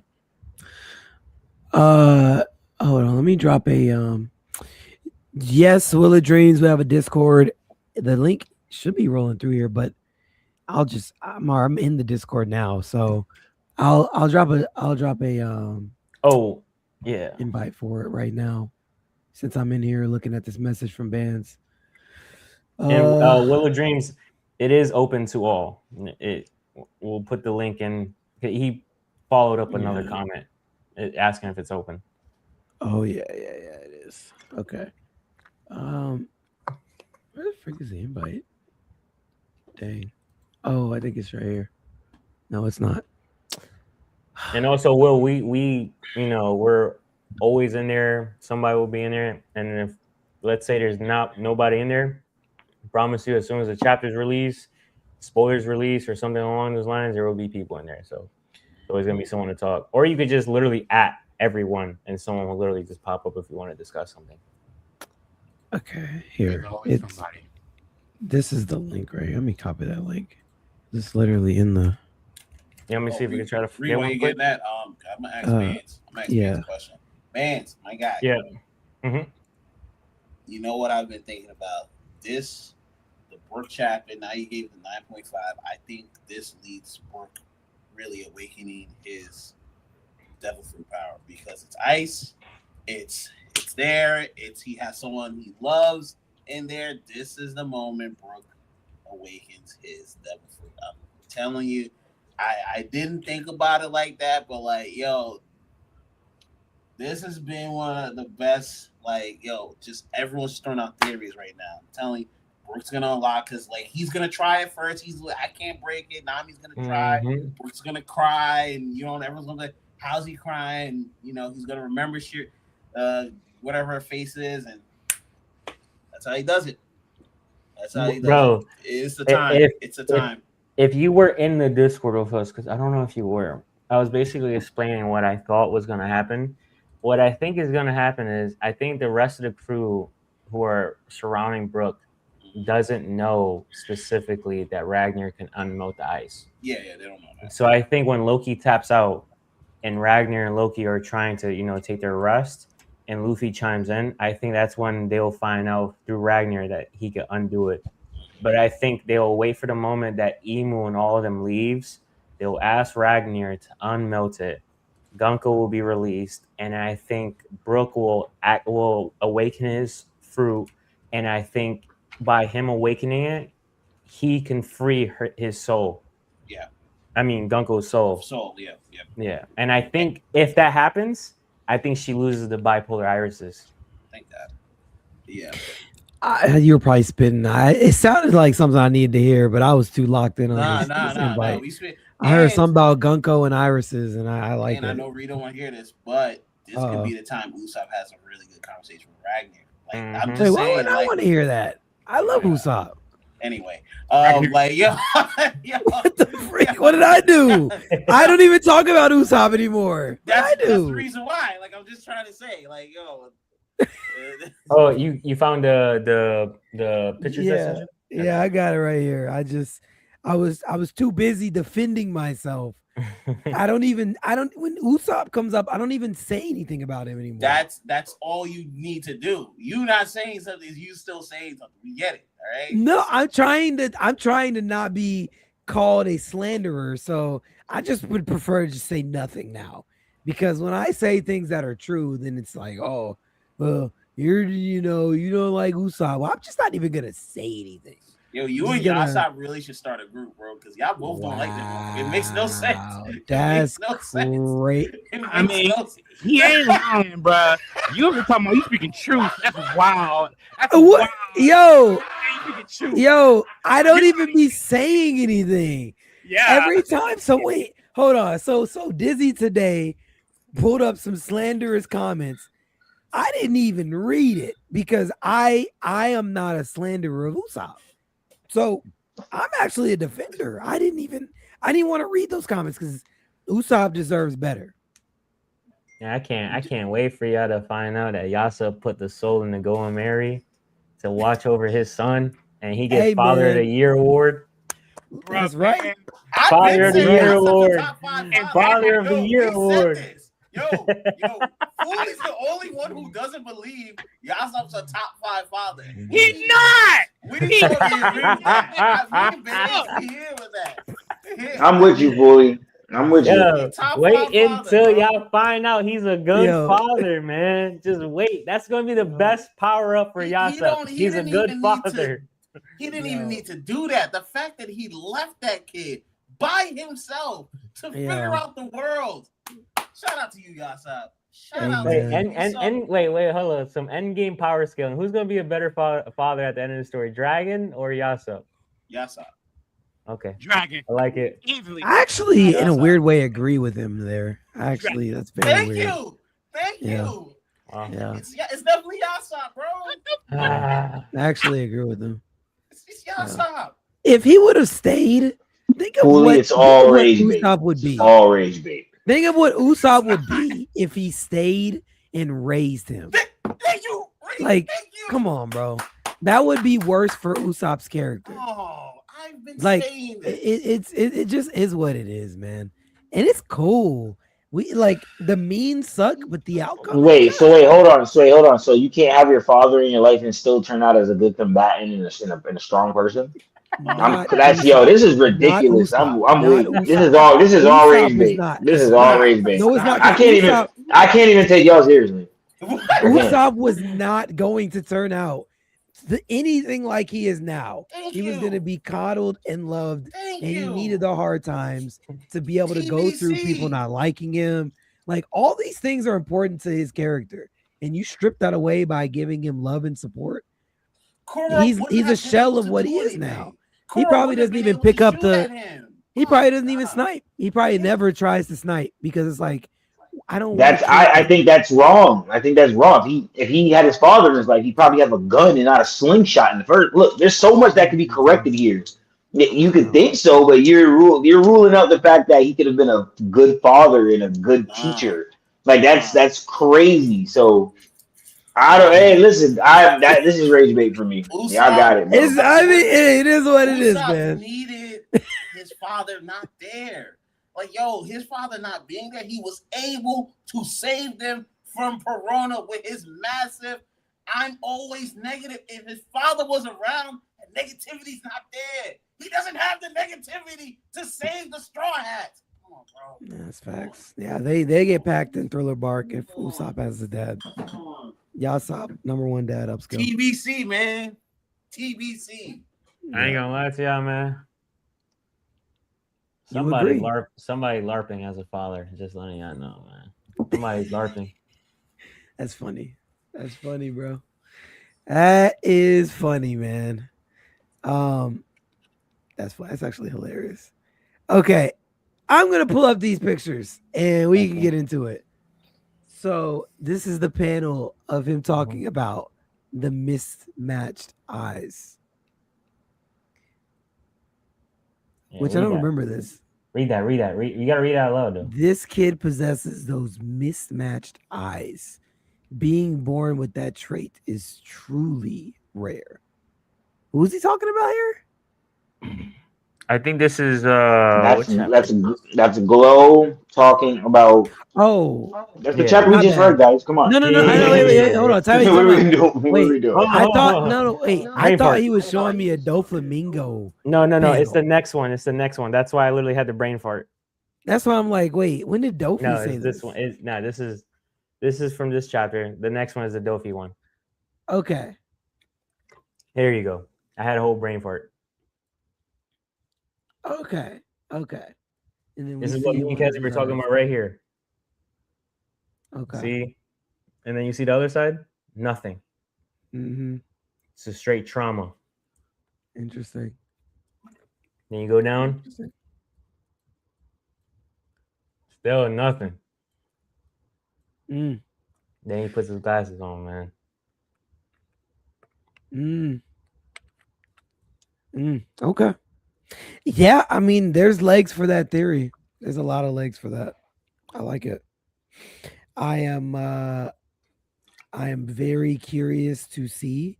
I've always wondered what his eyes look like.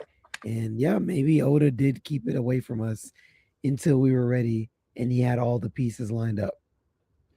Cool. If that's the case, that would make Dofi's mother a Manmire. Possible.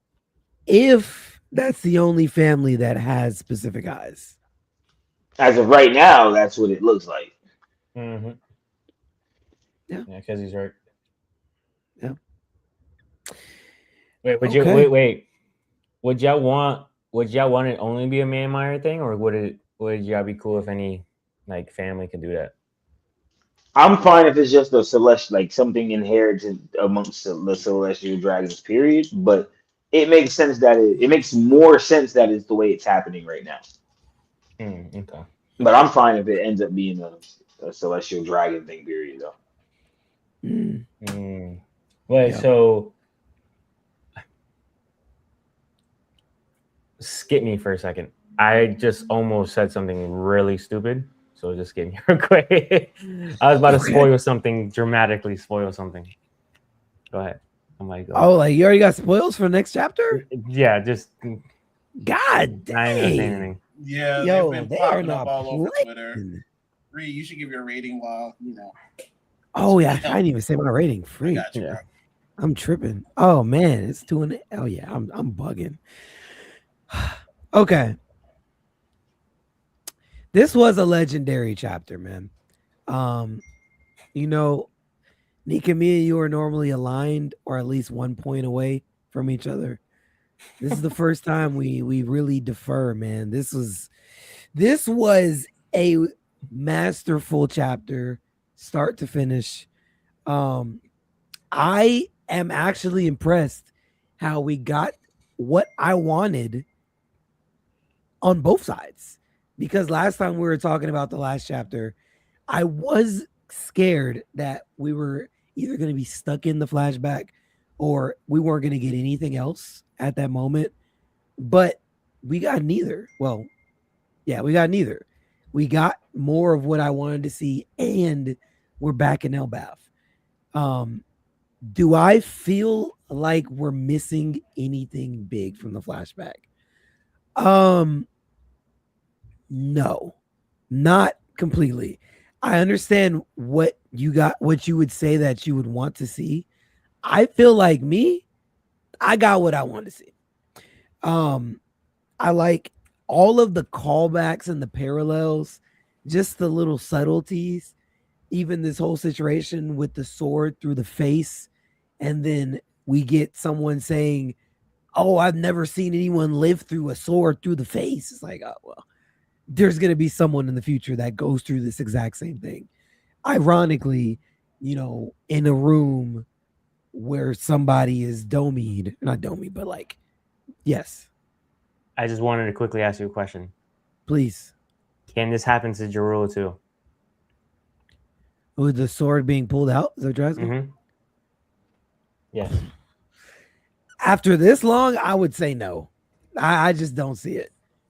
I mean, maybe if they pulled the sword out of his head, right? I mean, honestly, I don't know, because the logic is already not fully logicking, because they lost me when they're saying no major artery was hit. It's like, okay, you might have missed the brainstem, but you hit the brain. Like, there's no way you avoided piercing the brain, and you went through. So if we're going with the logic, absolutely not. He's had that sword in his head for years. And the moment you pull that out, he dies. He dies. There's absolutely no way that he would live, logically. But again, people live. So, maybe they put a Band-Aid on it and they make it make sense to an explanation. Well, I was going to say, what if there's a caveat? Oh, gosh. What if he gets dummy reversed and they pull the sword out and he dies and he comes back? That would actually, I'm not gonna lie, I might stop reading One Piece. That might be it. That might be it. That might be the last chapter. I'm just saying that could logically work. Because I would actually, that would be my final chapter. Because we gotta just stop. We gotta stop with the people dying, but not. Cool. The Domi thing's fine. All right, I get it. I've accepted that we're just gonna have this repeating over and over. The thing I hate. That's a plot device now. But if you're telling me that he needs to get Domi to die to live, and you did it just for that explicit reason, that's my last chapter, man. Y'all got it. I will run a Bleach podcast, and I will just read chapters of Bleach every week, because that's crazy. I don't want to see that. No, please don't. God, Vans, no. Oh God, no. Please spare me that. Oh. Either way, wow. Yes, the highlight to Harul that we know is gonna come, that was pretty cool. Seeing the panel as well, similar to how Shanks, his crew, or Roger's crew, was looking down on Shanks in their treasure chest. I thought that was just a very interesting touch to give Brook that. Again, we're dealing with, a situation where Emu was around and another Gorsei and Holy Knights. It's just callbacks, little subtle callbacks to all those situations. And just a shout out to Oda's drawing, because it's dope. Gunko is dope. I love Gunko. I've always loved Gunko. This flashback makes me like her even more. I don't know how much of what she's telling me is true. I do think that she is a celestial. but I just question the validity of some of these things because she is domied. So some things that she's saying may not be 100% true because we've seen situations where domied people say things that they believe in their head are true, but they are not actually factual at the end of the day. So I do question if everything is legitimate. I do question if that situation to where it's like give up Gunko or slaves. I do question if that is what actually happened or if that's what she believes to be the case. Because honestly, I don't know. But either way, it sucks that Ruben's dead.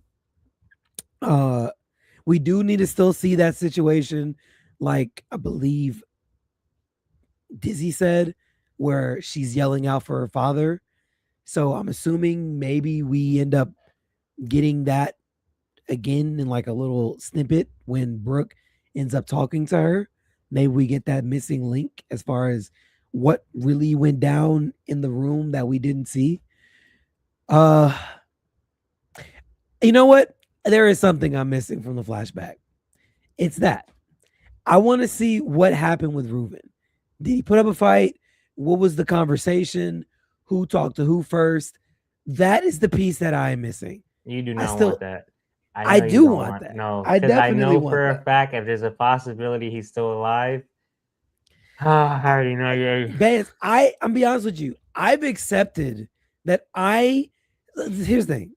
I already told you this. Death doesn't mean anything to me anymore in One Piece. When I see a bloody person on the ground, I don't get emotional.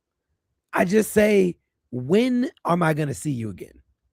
So honestly, it doesn't bother me. I'm actually expecting him to, because everyone that's bloody and lays on the ground now, I'm just waiting to see them on panel again. So I'll be honest with you. I actually don't mind it.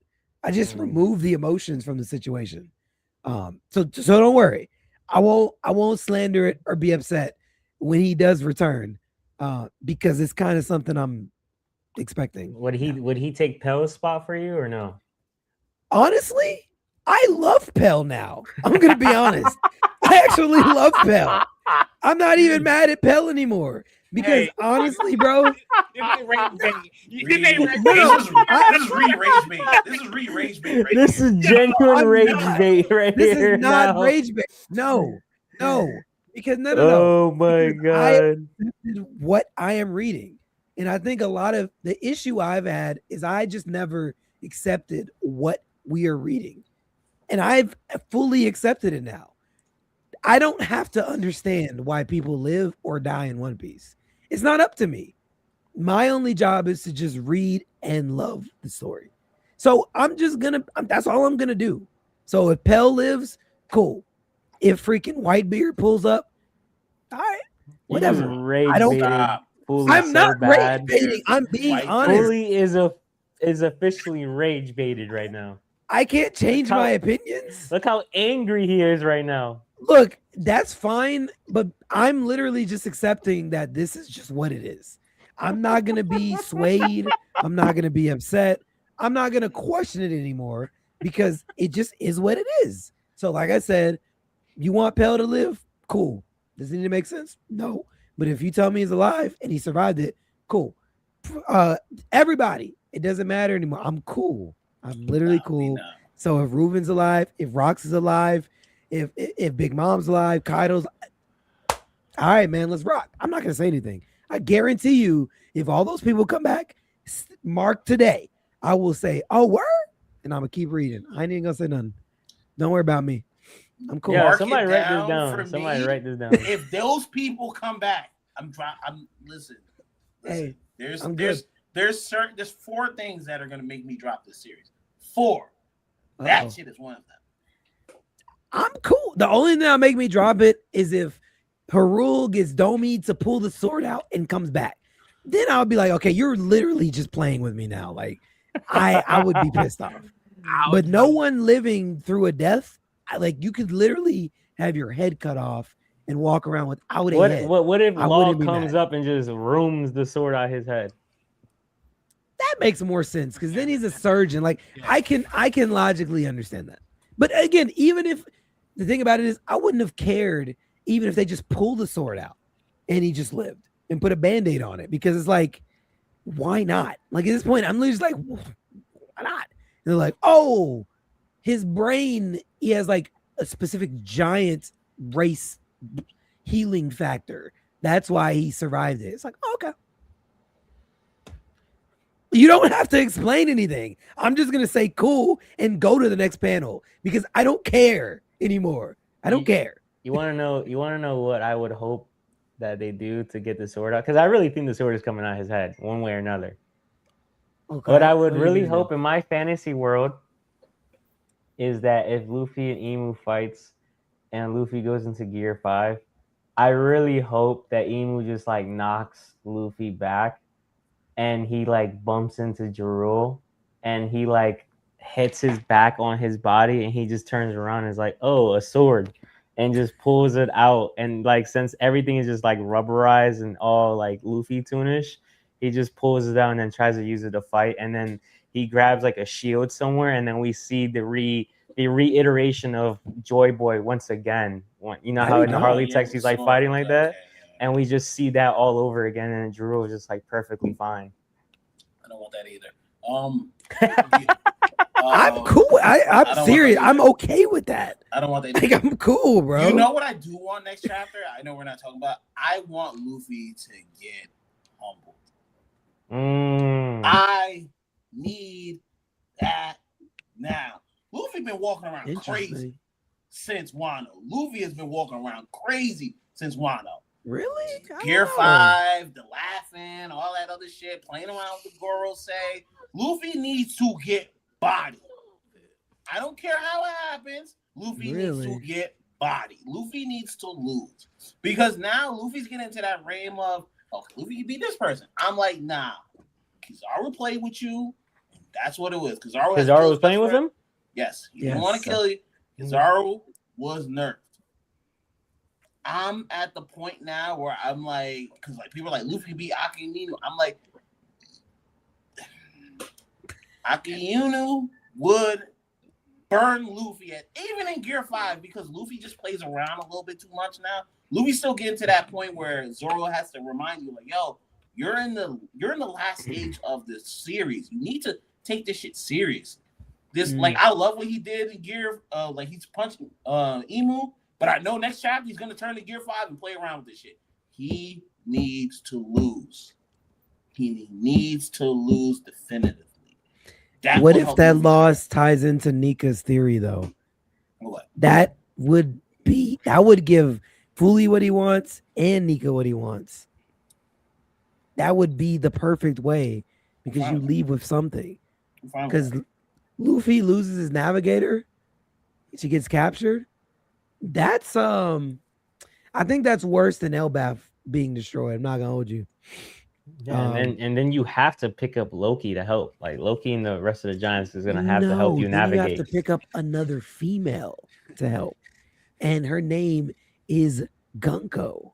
That's you trying to fill in the spot with another one of your favorite characters. I got you. You have to. That's tight. Look, don't get mad at me because Oda's doing this. If Nami gets captured, Gunko has to help us get to the throne room. But she's gonna be distracted the whole time if Brooke is playing music. She's gonna be distracted. Yeah, she gonna be bumping the music on the on the Sunny, all the way to Marijua. Because remember, the last time that she's been like a normal human, she probably like her last actual memories was like with Brooke and all that. I just want Colin to get kidnapped so we can fucking move on from this, because like let some of these giant kids get kidnapped. Like I don't need Nami. I don't need a Nami retrieve arc anymore. Like let these punk ass kids get abducted, and that's who we go after. Nami can be the spearhead of that because she cares about kids, and she could be the one who's like, "Hey, let's go after these kids." Where she talks Luffy some serious shit. This could be Nami stepping up to the game. What if she gives up? What if she gives herself up for the kids? Man, Emu doesn't care about her. What if Emu don't care about her? Would y'all be upset if Nami gets kidnapped, right, by Shamrock? And when she gets brought back to the Holy Land, she finds out like her mother or her sister is like a holy knight or just like a celestial, and then we get her backstory from that. Oh, how about this? No, I expect that. How about this? I'm not gonna lie to you. They don't not Nami does try to give herself up, but they're like, oh, you're kind of royal blood, we won't touch you. But they kind of mention where she's from, her lineage, and there's lineage piece right now. So they kind of mention where she's from. They mention her last name or stuff like that, and they leave. And they're like, yo, that's who that is, or whatever her name is, and they leave. I'd rather that. I don't need another Straw Hat retrieval arc. I think they're too strong at this point to be getting kidnapped. The Yonko crew. That's all I'm just trying to say. I think if she is the rain god, and that's realized through Emu, I think that would make a lot of sense as to why she's getting captured. Kidnap Vivi then. Well, we should know where Vivi is. Nobody wants Vivi. I don't want Vivi either. Emu does want Vivi. God. They're both getting kidnapped, just for the record. Yeah. It's on the table, like legitly. They are Both?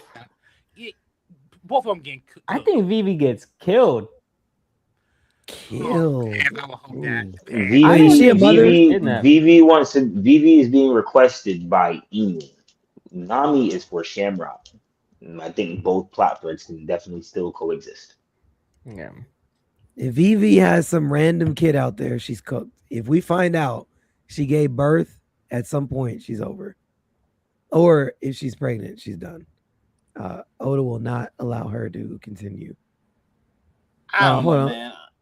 I don't know, man. I'm just not with the whole Nami getting kidnapped. Like, I think Nami, as much as I give you, I think Nami's at the point where she can hold her own. And, like, I feel like her stepping up to not Shamrock, but, like, to some of these Holy Knights gives her shine. Like, I don't want to devalue her by saying, yo, she has to rely on. I don't think it's devalue. I think it's plot consistency, because in God Valley, the Empress of Amazon Lily was held captive.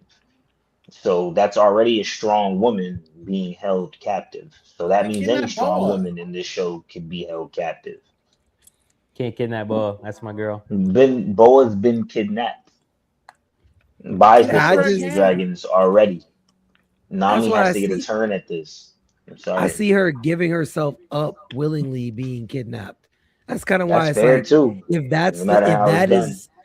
that's done, then that doesn't devalue any of her strength or abilities, because it's like, look, I will sacrifice myself for these kids. Just don't hurt the kids. I could see them taking her because this is someone that's important to Luffy. So it's like, okay, if I take you, then I can get the crew to come and get you and fight on my turf, because I can't fight you down in this world. So if I bring you up there, I know they're going to come get you, and I can fight you on my terms. I like that. Yeah, I get it. It's either him or Brooke. I think Brooke would follow. If they do take back Gunko, I think Brooke would probably follow. Gunko, and they would mention whatever Nami's heritage is. Be like, oh, we have another vessel for Emu. That's whatever her name is. They say that shit to Nami or something like that. Or they can be like, yeah, we're coming after her next. I'm fine with that. I just don't want the whole kidnapping shit. I'm fine. Okay, I'm fine with the whole kidnapping thing. I just don't want it to be the reason why they kidnap her is to get them to come up there, because that just goes back to like, you blew up Lucia. What are we doing? Why would you blow? Like, you know what I'm saying? Like, why are you like you're God? These are ants. You call them ants all the time. Y'all call them insects. They're below you. You're acting like they're not, and I'm just like, all right, bro. Can't. Oh no, go ahead. No, but that's not consistent, fully, because they respected the giants up till this point. Okay. They have, seriously. They've respected the giants up until this point. They might not like authentically respect them in the sense of like, oh, they're wary of the giants though. Like, look, Shamrock literally pulled up saying, yo, the giants dominated 800 years ago. We need that type of power. Like, they were unstoppable at one point. We need this type of power. Harold literally being the king. So even Summers is like, you the king of Elbaf, gonna take orders from us? Wow, okay, bet. Word. Like these are things that are to be acknowledged because these are the giants. These aren't just humans that they messing with. These are giants, and they see value in that. They need the muscle. Okay. I'm about to read the chat, by the way. I know y'all are talking You're and going saying crazy in something. the chat I right know. now, bro. You got I'm about to read it in a second. I'm wondering. So if right now, because let's say Emu leaves, what is going to be if Nami does not get captured or anyone doesn't get captured? What is the reason Luffy would even care about going after Emu if not for that? Like, why do we stop The going for the One kids, Piece? the kids. That's what I was about to the say. kids. The kids. Yeah. Luffy has already stated he loves this land. Sanji literally just got up and said, "Yo, this is the nation that Usopp and Luffy love and admire." So that's already spoken for. They're allies. Luffy sees the giants as allies. He literally was in a banquet with them on the ship and when he got here. He's going to help them. And especially if That's just Nami's like, yeah, we have to do this, Luffy, blah, yeah, blah, but like. even going past, let's go back to Dressrosa, right? Frankie calls, Frankie's on the phone, them mushy gang having a meeting, and Frankie's like, "Hey, listen, I hear what you're saying with the law plan, but that ain't gonna fly with me because we're gonna make stuff worse for them, so we gotta help them." And Luffy's like, "All right, bet." Gets into a conversation further with Law. Law is literally like, "Yo, this country's affairs are none of our business." Luffy literally looks at him and says, "Look at the condition of this place. Like, we have to do something. This is all in Dressrosa. All in Dressrosa." So just seeing what's going on here, Elbaf, and we know how much he values Elbaf itself. By the time this arc is done, Elbaf, no matter what condition Elbaf is in, Elbaf is damn near liable to be a Luffy territory. Like that's what type of arc we're in. Yeah, Because for sure. he just values Elbaf, so he's gonna go after those. Like if the Giants go to Marijois, we're going. He finds out Vivi's at Marijois, he's going. Nami gets taken to Marijois, he's going. If all of these things happen, he's going. Pretty much.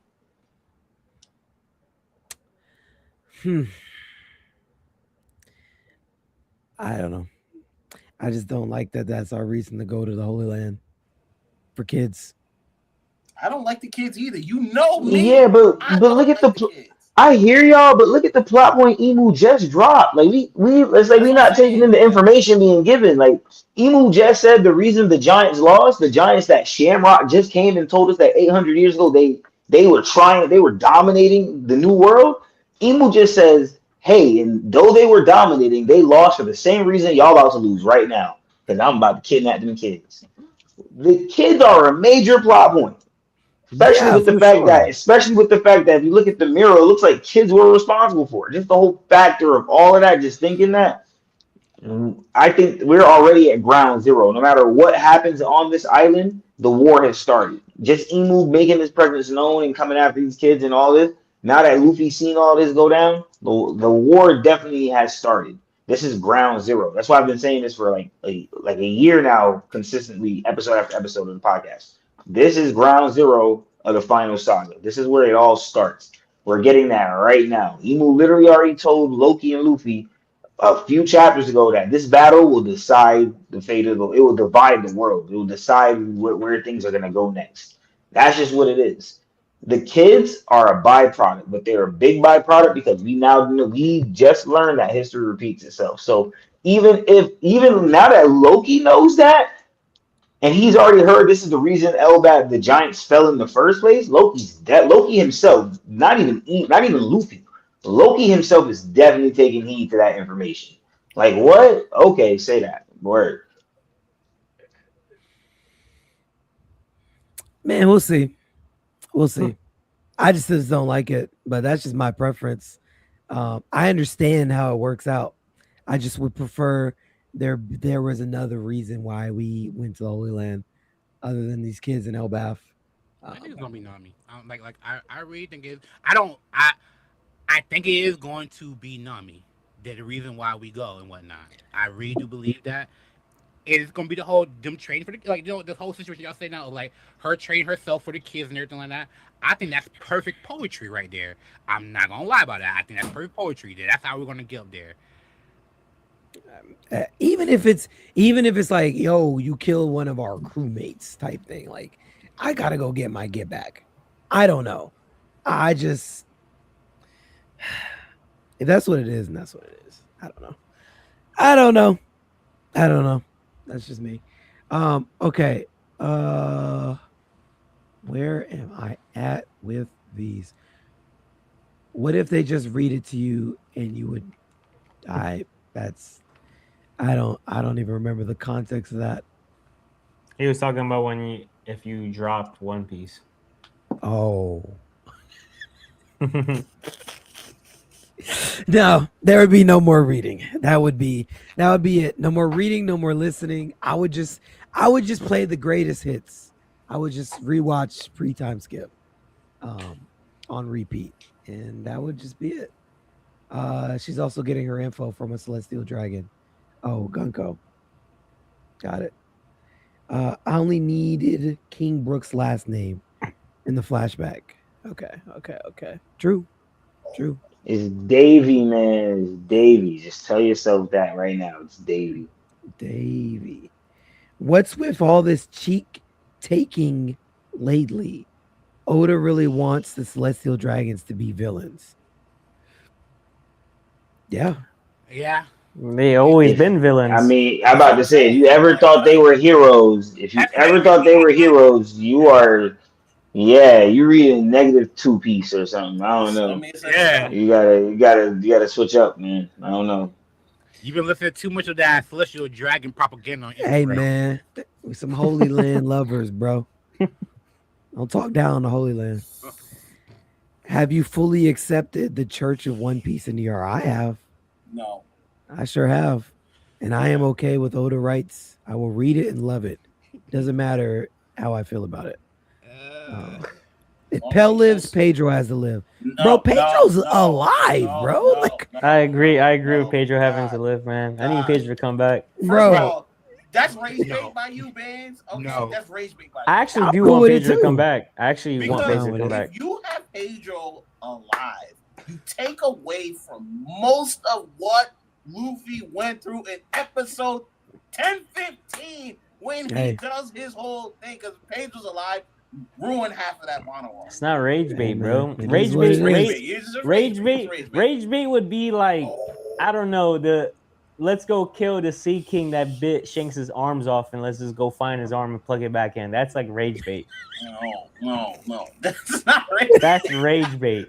Let's go find that Sea King that ate Shanks' arm and let's go kill it. I mean, we got law could, surgically. Let's go and get I already have to deal with this with Cowboy. Shanks is not getting another arm. He's not a Lego piece. He's not gonna just go like it's not. Come on, man. We got Shanks. We got Law, bro. No, Law could just. Cowboy thinks that Shamrock is going to pull up to Shanks, cut his arm off, and donate it to him like it's like a Lego piece. What? It's not happening. Yes. Yo, okay, wait.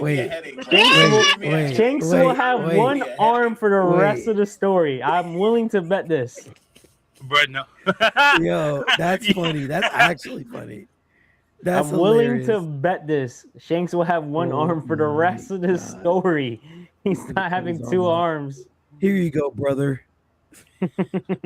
No Shamrock downstairs. Moving forward. Crazy. Keep on getting your Sharingan, Shamrock's arm. He basically Shamrock turns into Shishui and just gives him something that he has to give him. I'm not agreeing with it. Yeah, I can't. Hey, I want Shamrock to kill his brother. Nah, Bonnie is just gonna put him back to when he had his arm. Just make him younger. Oh my God, she's around. Can they kidnap her? No. That's all she's got to do is you're in your prime again. Bonnie, that gives them more reason to go to. That's a possibility. I factored in that. I factored that in. That's a possibility. Thank you. Because I still do think Bonnie is Shamrock's daughter, by the way. Yes. Also throwing that out there. Bonnie. Yep. Kidnap that little piece of shit, Bonnie. Thank you. And then you know what I you didn't do know what when Bonnie you did kidnap wrong her? besides You be young. throw Kuma off of Elback. What did Bonnie do? My God. Bonnie Oh didn't my do God. anything wrong. Why do you not like? Louis, Bonnie is the tough version. Like you complain about the kids being weak. Bonnie is actually tough and gritty. That's what you want. Yeah, but she still deserves to get kidnapped. I didn't say I hated her, but she deserves. If you can kidnap a kid like her, that thing, and then you kill Kuma in Crazy, front of bro. her. Oh, Why? But why? Like she didn't Because- even. because- Whatever, man. Because Zod sees potential in her. He said that shit just now like it was Chef's kiss. Like that's crazy. Like, why? like he was Why like, does oh, that like even kill her in happen? front of her. Oh my god, fantastical. Like he was just wilding. That was crazy. What does that do for anything? That's just so. it makes so unnecessary, much bro. sense. Why? You get Bonnie, but you make Bonnie because remember they're trying to make Bonnie into the characters. Remember she can do whatever she wants with her fruit. You kill Kuma and you make her go into the spiral of trauma breeds character. But You why? take She's her already over. tough. She Yes, doesn't need that's what trauma. you She need. And then think already about has this. the trauma. You don't have to train her as much. You can literally just break her and you have what you got. She's telling already you. stronger than half of the Strawhat crew. I know. What do you That's what mean? makes sense. Okay. That doesn't make sense. But Listen, Zai, if she gets kidnapped though, she won't be crying and all that. Just want you to know that she's gonna be I the know. tough kid. I know. Okay. I'm fine with that. I just want somebody to touch, like try to hurt Gabon's kid, and then Gabon is like, "Yo, Bonnie, put me back in my prime," and we just see Prime Gabon just For a second. just go crazy for a couple seconds, man. a couple seconds. Just give me a couple seconds of Prime Gabon right here. Yo, Yeah, man. Technically, Fuck them kids, bro. technically that happened, and Gabani do know it. So, Yeah, I mean he be selling in line. I forgot. so I just let you know. Like technically, that's exactly what happened. He ain't do Because nothing. you Yeah. can Like, have Colin. yo, Chopper. Yeah. Gabon the liar is crazy. Lead a revolution, bro. Lead a revolution. Gaboosop. All right. I mean, if this is Final Saga, is anything like the No. Naruto ending, Please. then Ito Tensei could happen. Lots of parallels. That is where I would drop One Piece. Dead Yeah, ass. I don't need that hoping either. that this I'm hoping that this whole dummy University doesn't get that far where we see a whole army of dummy reverse like impelled down like past villains or whatever. I will be fucking done with One Piece right there. Okay, hold on. Moriya's back, bro. Fully, hold on. So the Edo Tensei thing is not going to happen. Well, yeah, I don't want to certify it, but Oda's already said he's not going to go that route. But I will say you are going to see Domi Reverse be used massively. Like that's going to happen. Now, bringing people back from the dead entirely, like a mass amount of people, like how Kabuto did and Madara did in the Fourth Great Ninja War.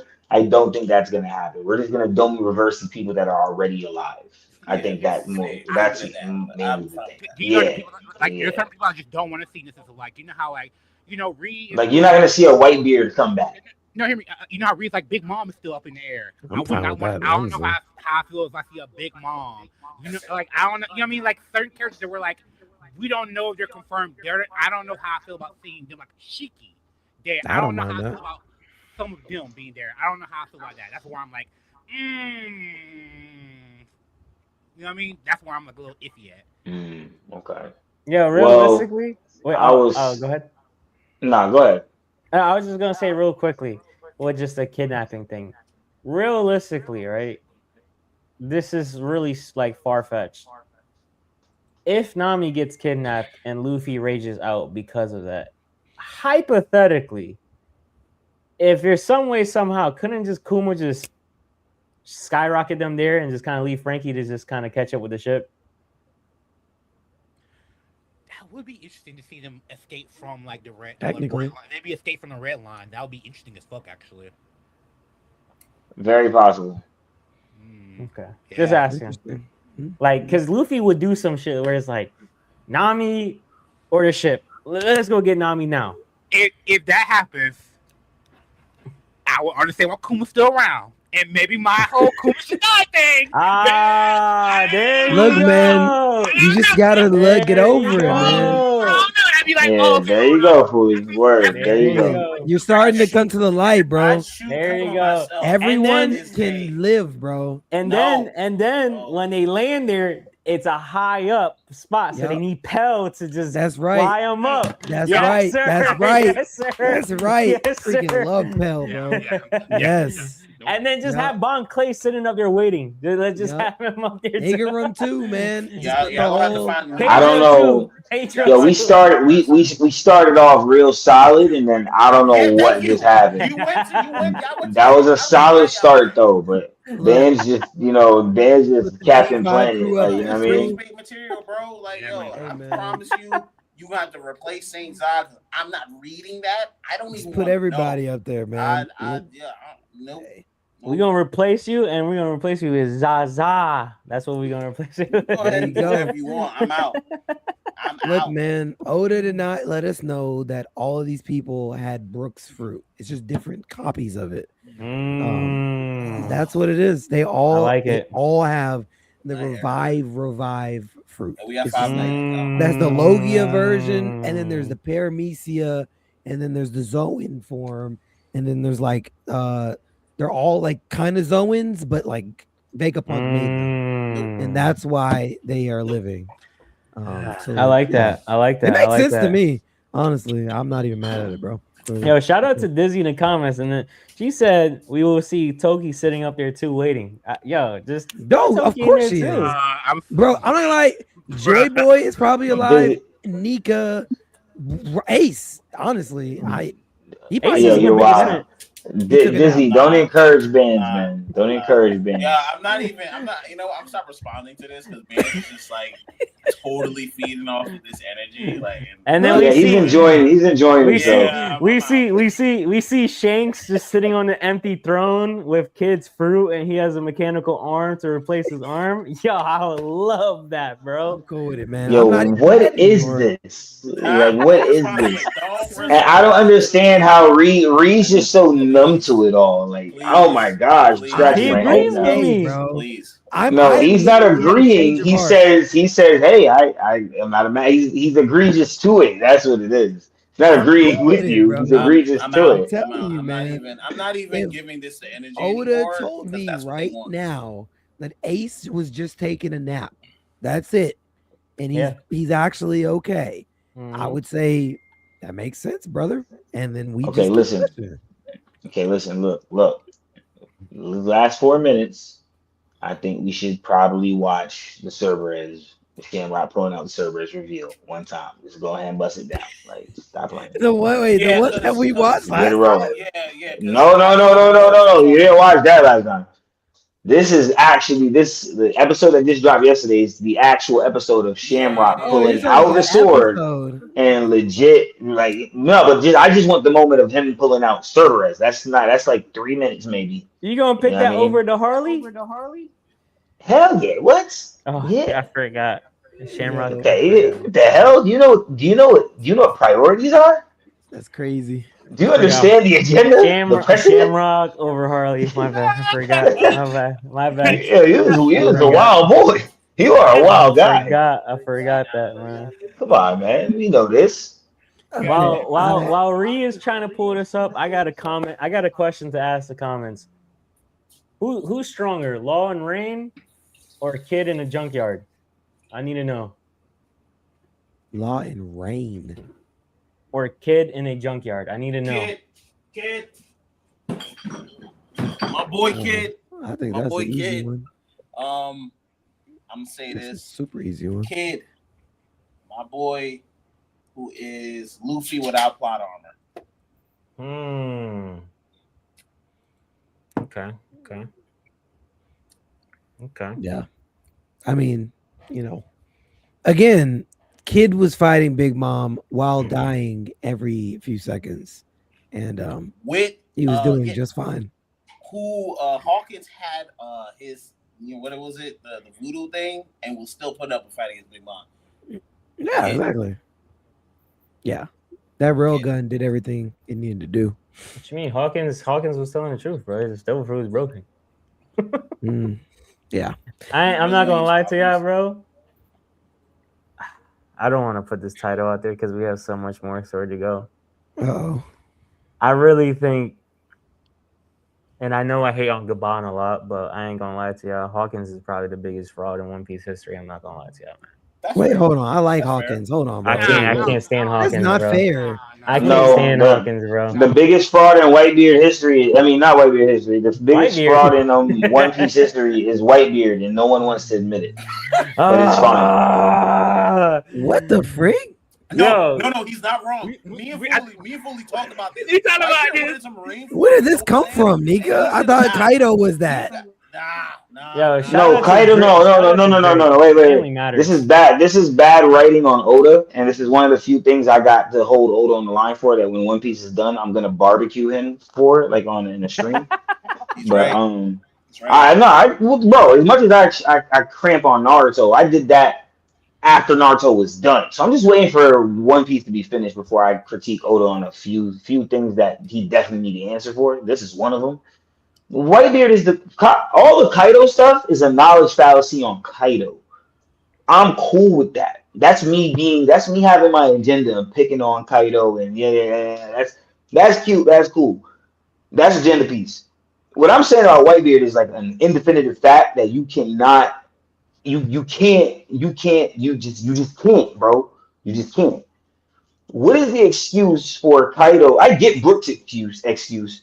You've never seen devil fruits. You've never seen none of this stuff before. So seeing people with Domi reversing devil wings and all that, seeing that is new to you completely. And you're like, yo, I just thought it was all a dream. I get that. For Whitebeard, you saw rocks. You know rocks. You literally are fighting an entity you cannot explain right now with rocks. The entity gets a hold of rocks. Rocks then comes back from dealing with the entity, and he's now something you've never witnessed before. And you ask rocks one question: are we really in your way? That's what you chose to ask rocks. You met Polo Graham and you did. You never, why is my captain looking like this? At least Big Mom questioned it, and I'm okay with Big Mom and Kaido not questioning it. But you, Whitebeard, a family man, a man of real morals and all that, like that doesn't add up. Why you didn't do more? It should have been you. It should have been Whitebeard, Roger, and Garp. But Whitebeard went off. And cool, you could say Rocks chose to talk to Roger and Garp through Voice of All Things for the simple fact that he didn't want to put that on his crewmen to take care of him. That's fine. But if that had happened to Luffy, I bet Zoro would have put his bandana on and said, "Yo, I'm gonna handle my captain." He would have even if Luffy scaled 3 times above Zoro, Zoro will put his bandana on and he will go and try to deal with Luffy because that's the type of man Zoro is. That's point one. Now let's get to Ace, favorite topic. Y'all know how I come with this. You were supposed to go with Ace. You're the strongest man in the world. You're Whitebeard, the most feared pirate in the world. The guy with probably the biggest bounty as a pirate in the world to date. But you have one rule, Mr. Ten Toes. You have one rule. Somebody broke your one rule, and you're supposed to ride. Anybody harm the Whitebeard pirate family, we go and we ride and we do this and we do that. You let that happen, and you didn't go slide with Ace. Ace was right. If you would have pulled up with Ace and Marco in the Whitebeard Pirates, Vista, Jozu, if you would have pulled up on Blackbeard and his ragtag bunch of 4 guys, that was a cakewalk for you. That was a cakewalk for you, but you didn't do nothing. You let it slide. And then you spun that block, lost the son you came for and your life in return. Come on, bro. And then your crew gets dismantled. That's 2. Let me go to 3, right? Because I went past this one. I should have went from the God Valley one to this one. Oh, then you meet a man so endowed in honor and strength that you don't even call him your son. You call him your little brother. You literally say gang. Like, this is gang. This is my little bro. That anyone called me growing up, anyone that ever called me little bro better ride for me as big bro. That's how that rocks. That's how that goes. And I'm an oldest child, so no one's calling me little bro. And if they did, they rolled as big. That was big bro to me. And that's just me being wherever I'm doing whatever I do. But Mr. Family Man, you know your little bro had kids. He had a whole nation. He was the prince to a whole nation. And you don't go You didn't even. I'm not even saying you should start a war with Kaido. That's not even what I'm saying. But you don't even send a sleeper agent, someone to infiltrate the Beast Pirates to find out the condition. He's not The wrong. condition. No, seriously, you don't find Not out. wrong. Dragon could do it. Dragon does it. We get statements for dragons for us telling us that Dragon infiltrates and does this, that, and the third. What? Why Whitebeard couldn't send over find out what's going on with Oden? Where's Momonosuke? Where's Hiyori? What happened to Toki? You didn't find out none of that. You left it. He went with the Roger Pirate. So you bygones be bygones. I'm not gonna deal with it. But I'm a family man though. 10 toes down all the time. That's 3 incidents of you backing down on the family man tip. That you are the biggest fraud in One Piece. That's just what it is. Just off of philosophy, you are the biggest fraud in One Piece, and it's not even your fault. It's not even your fault. It's the guy writing. It's the guy with the pen in his hand, and that is one of the things I am gonna go. Unless it's the point for his character, I'm cool with it. But he has to come out and say that. Otherwise, I'm gonna ask Oda, what was the point? Why'd you do all of that in the first place? Yo, so that's just me. Right but so moving, yeah, that's just me niggas, though. Niggas right so much because we fully talked about this. Not even that. Those 3 points are great, but even the war, bro. Outside of a couple of moments, your whole crew should have died. Family man, you pretty much sent your whole family to die. Bro, that's why I believe, like when Squad said, "Yo, you chose Ace to be the next king of the pirates." I believe that because you ain't spent for Thatch, but you spun for Ace. What's the fucking difference, bro? Aren't they all your sons? Why are we playing favorites now? I'm confused as hell. Why are we playing favorites now? I'm not gonna lie, I want to add to that. Like what? I see too many like children of his, sons of his. Their father die, and like you letting them die. They're your sons. Bro, no, it's the truth, Reed. Like if you're listen, we could love this show. That's why I said don't go numb, Reed. Like you could say Oda could do whatever and you're gonna like it. No, you gotta hold him to it. You gotta critique him to what you think a good story still is and what all that narrative stuff still accounts for. So when I see things that defeat the purpose of the plot, I kind of question why is this there for that character. Like all Whitebeard would look so much better without all that to his name. You could have gave that to Roger and I'd have been fine because I know Roger didn't care about nothing but adventure. It would have made. I would have looked at him like I looked at Yasop, and it would have been fine because I wouldn't have cared. It's Roger. He just cared. He's just Johnny Depp. I would have been like, okay, he just wants adventure. But Whitebeard, who literally stands on family, wow, bro, that's kind of crazy. Like you kind of sticking the, you kind of, I don't know. I feel like he's shooting Whitebeard in both his kneecaps, bro. Like that's what I feel like he's doing to him right now. Wait, quick question. With a revolver. And no, this is not an agenda, Zah. So don't give me this pout.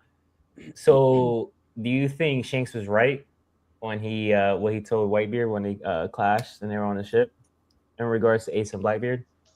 Yeah. Yes, he was right. He told him. He said he literally told the man. You can pull up the panel. He says, "Yo, call that Ace. I know Ace is strong, but right now is not the time to deal with Blackbeard. If you don't fall back off this situation, he will come back and take your position." Like he told him that. He said, with his willpower alone, he will take your position. He literally said that to him, word for word word. Thank you. Like that. This is one of the most upfront things.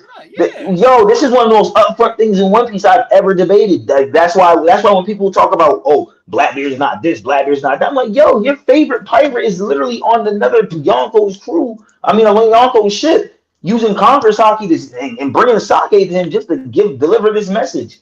And then he's telling you in that message, oh man, the battles with Mihawk, they don't compare to the scar this guy has given me. Like, oh my god. Like, what? What do you mean? That's the world's strongest swordsman. You're saying cut up by Blackbeard. Of course he's gonna say, like, man, listen. Shanks already told everybody what they wanted, what they need to know. People do selective reading, selective listening, and they're just selective on the information they decide to, select and take. But it's all there. It's all right in our face. Like, it's not, Oda's not doing this for no reason. Like, I just don't get why Whitebeard has been being given all these low blows. I don't get why am I allowed to point out 3 flaws within his philosophy of a character? That I don't understand. Like, I don't get, like, I'm pretty sure we could take away those things and like you could give him one bad incident and it's like, okay, I get it. Family's weakness, I get it. I don't think we needed that point to be driven home, to be made for Whitebeard to look this ugly in it. That's just me, in my opinion. I don't know if I'm the only one that's noticing these things, but it's really like, yo, No, you're Son right. really never stands 10 toes on the family matters. Like he never does. The Like only he thing needs that to go listen to that Drake song. Like that's the how only I thing feel. that bothers me like heavily about Whitebeard is that he has the whole family persona tied to him. The thing that really irked me was you could see when he gets older, he has this, I don't want to say family because I don't think he saw him as his family or his brother or whatever. I think they were just like a civil relationship. You literally share Odin with Roger. You share him. You have a relationship with Roger to the point where you could do so. So like you're able to build relationships outside of your primary quote unquote family, right? And then we see him develop a family within his own crew for years and years and years. So you're telling me he's able to do this with another, I guess, quote unquote at the time, Yonko, King of the Pirates. The only thing that really bothered me is like, bro, once you're sitting at God Valley and you see what happens to Rocks, I don't care if he sent you flying into a fucking boulder. You see Kaido, you see Big Mom, you see this and that. Even if it's not even instantaneously at God Valley, why not connect the family back like as a group to go get a get back for Rocks? Like I wanted that. I was like, bro, I would have did some family shit. Like imagine if Rocks was like my father figure, right? If he sees him like that, or even like what Kezi was saying, let's say he sees Rocks as like his big bro. I would have been like, yo, Kaido, yo, Big Mom, let's just put everything aside. They just signed our captain. I know we didn't see eye to eye, this and that, but you know, I'm really a family man. I like this whole nuclear family thing. Let's all bundle up together. We saw what we saw. We know what we could do for the time being. Let's go get back. That's what really bothered me for me. That okay, listen, and walk with me, Vance, walk with me. Mm-hmm. The reason why that wouldn't happen because what I wanted to happen didn't happen. And Yeah. if what I wanted to happen, if Whitebeard would have acknowledged the changes within Rocks and then left the island acknowledging that these changes and these things, you got to think about it. Whitebeard sails the seas the rest of the years out, knowing that there's knowing that there's this like thing that took over Saturn and this, that, and the third. He knows all of this. But he like, nah, I'm just gonna raise these little orphan pirates and we ain't gonna do nothing. We just gonna, sail and blah blah blah. He did nothing at all. He literally did nothing at all. But if he had that acknowledgement to know that something happened to Rocks and he maybe, okay, Rocks overpowered me. I couldn't do nothing in the moment. I wanted to get back. I could instantly see they all separated, whatever. They all came to be as pirates, but then one day, hey, shit, Whitebeard is telling them, they remember that day, God Valley, this, that, and the third, blah, blah, blah. Big Mom and Kaido literally wanted to team up to go and attack the world government and start the greatest war the pirate nation has ever known. All they're missing from that is Whitebeard. With a little reasoning. Oh yeah. Remember what they did to Rocks? All that would have all of that would have been ethical to put into the equation if we had acknowledgement from what happened to Rocks. But there's no acknowledgement because no one decided. The smartest man amongst them decided, oh, nothing's worth questioning. And then that brings me to the next point and why I'm so bothered about why. So at the end of Roger's event, okay, so let me ask you a question. When do you think Roger and Whitebeard sat down to have that conversation under the sakura tree, sipping sake, talking about the story of the deed? When do you think that happened? At the end of Roger's journey? Like, you know what? Crew done dropped me off and everything. Let me go see what Whitebeard talking about. Do you think that happened then? Do you think that happened before the voyage was over with the crew? What do you think? Well, with the context, correct me if I'm wrong, he asked to borrow Odin, and I think he only sailed with them for a year, right? Yeah, he had became the Pirate King already.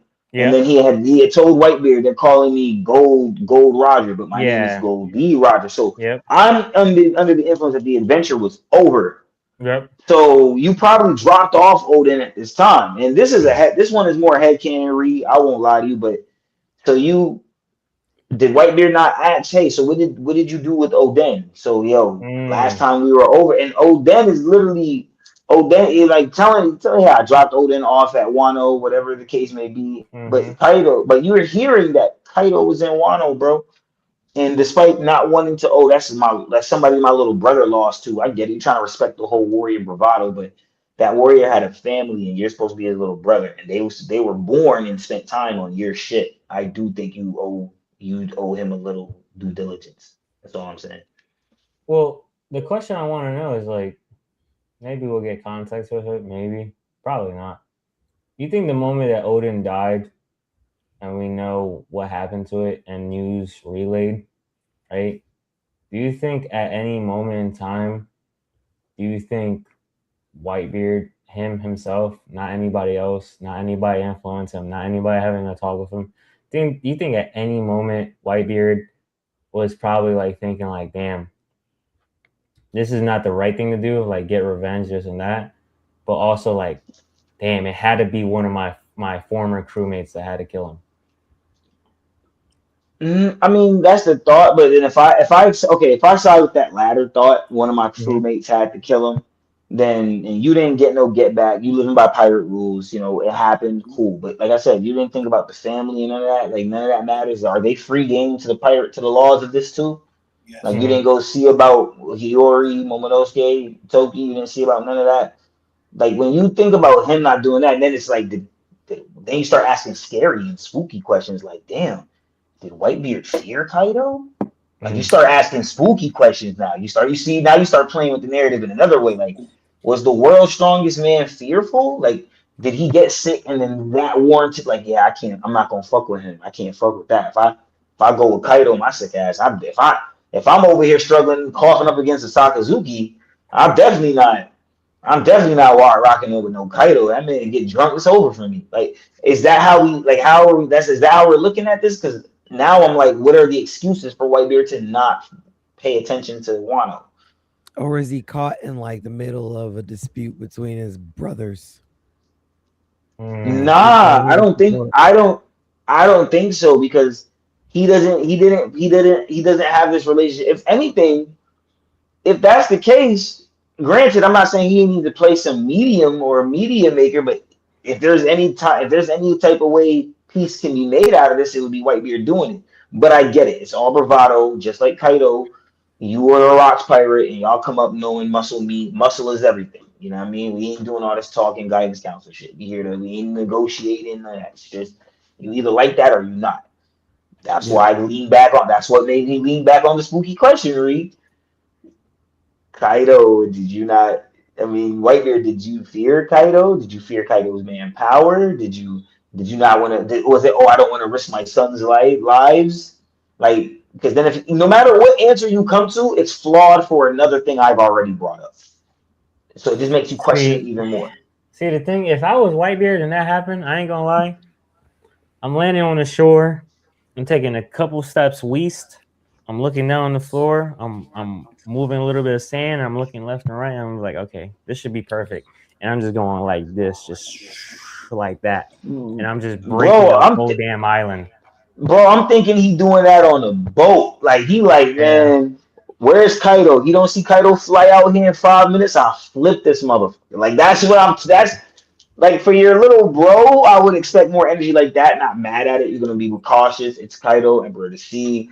But to not even send a sleeper agent to find out the knowledge, to not even do that, I just feel like, family is lost with Kaido. Like, if you don't want to just stay on his ship and be a bum, you shouldn't be down with the Whitebeard pirates. Like, only if you want to be a bum and be chilling with the. That's crazy. Like, Ray, would you? Yeah, it is crazy, but that's what it come down to, bro. That's because they was on the seas doing nothing, bro. Yeah. I mean, they were protecting certain islands and whatnot, but you got people you actually owe obligations to, and you're not doing anything about that at all. So, whatever, bro. I don't know, man. Maybe I'm hating on Whitebeard, good old Newgate. You know what I'm saying? You know what I mean? I just think those are three very strong allegations towards your philosophy that shouldn't exist. No, I think he's on a fraud watch. It's Whitebeard or the guy who worked at a tarot card reading shop. I gotta put Hawkins up there, man. Wow, I am not gonna. Imagine if Sabo said, "I'm gonna ride for Luffy whenever I need to ride for Luffy," and we see 3 incidents when he's supposed to ride for Luffy, and he's like, I gotta do this right now though. Like I can't really do it for. Would we not be called? Y'all would be hitting me crazy with big benevolent fraud watch allegations. Y'all would be hitting me crazy. Y'all know y'all would. All of y'all, Fuli, Ree, Zah, Ben, y'all would all be going crazy on me for that. Just know that. Nah, Just want y'all to know that. if Dragon would have said something though, if Dragon would have said something, it would have been fine. Hey, Dragon could have been like, "Yo, don't worry, Sab. I need you right here. I'll send Ivankov." all I know is that Hawkins is safe, and I'm not even going to go into no detail about that. That's all I'm saying. Hawkins upscale is crazy. I mean, he had one of the best showings on Sabaody against Kizaru, but we don't got to talk about that. Oh my god. That's just what happened. Looking at me. That's a prehistoric seat. I don't know if that's that's a Hawkins upscale or Admiral downscale. I've just whatever you want to get. Here we go with this. It's whatever, bro. I'm talking to your boy Bamsy been on one with this Admiral agenda. Bro. I'm talking this Sandman, the Discord. Sandman, He's been going crazy. He's been going crazy. Sandman, he's been going crazy. Shout out to Sandman. I forgot. Hey, give context to this. He's giving a shout out to Sandman for an opinion Sandman shared, not an actual factual thing that has been translated or nothing. My personal theory is, like I've always said, I think Sandman is Oda's wife. I think she knows the secrets. Right? Somebody asked her, "What's her top 5?" No, Admirals is in the top 5. And then she also said that she thinks, quote, thinks that Luffy could beat Akainu with Gear 5. But not in those words, word for word. It was more of like, oh, if Luffy goes into Gear 5, I don't know if Akainu could handle that right now. Thinks Luffy is stronger than Sakazuki right now. That's what Sandman is. I like the agenda. I like the agenda, man. My main don't character forget, we just captain. watched Luffy fight Kizaru that wasn't taking it serious. And it wasn't a wash. So taking a serious Akainu Gear 5 washes him. That logic doesn't make sense. No. But hey, it's whatever you think, bro. It's main character or Admirals. I'm taking main character in any sort of situation. I'm sorry, brother. Man, I mean, look, yeah, that's cool. That's cool. I got something that no Admiral got. Main character plot armor. Ain't beating that. Sorry, man, I guess time will tell, and I'm here for it. Either way, even if Luffy was stronger than Sakazuki, it would be an extreme diff. So it doesn't leave margin for the conversation of what you're going for. Because the way you say it, it's like, oh, Luffy mid diffs him. That's the energy you carry with it. And that's not what it is, and that's not what it's gonna be. You tried to say that stuff in the Discord. Wait, hold on. Yeah. He tried to say this stuff in the I listed a bunch of reasons why Sakazuki gets Shanks level glaze from Oda himself and from just the One Piece team in general. And he tried to list a bunch of characters that he thinks gets glazed like that as well. And I was like, yeah, none of the people that you mentioned on this list get the amount of glaze that Shanks or Sakazuki get. Mihawk's the only one that could contend in that, because he has Shanks parallels. Besides that, none of those characters you named get glazed on the level of Sakazuki and Shanks. They had to ban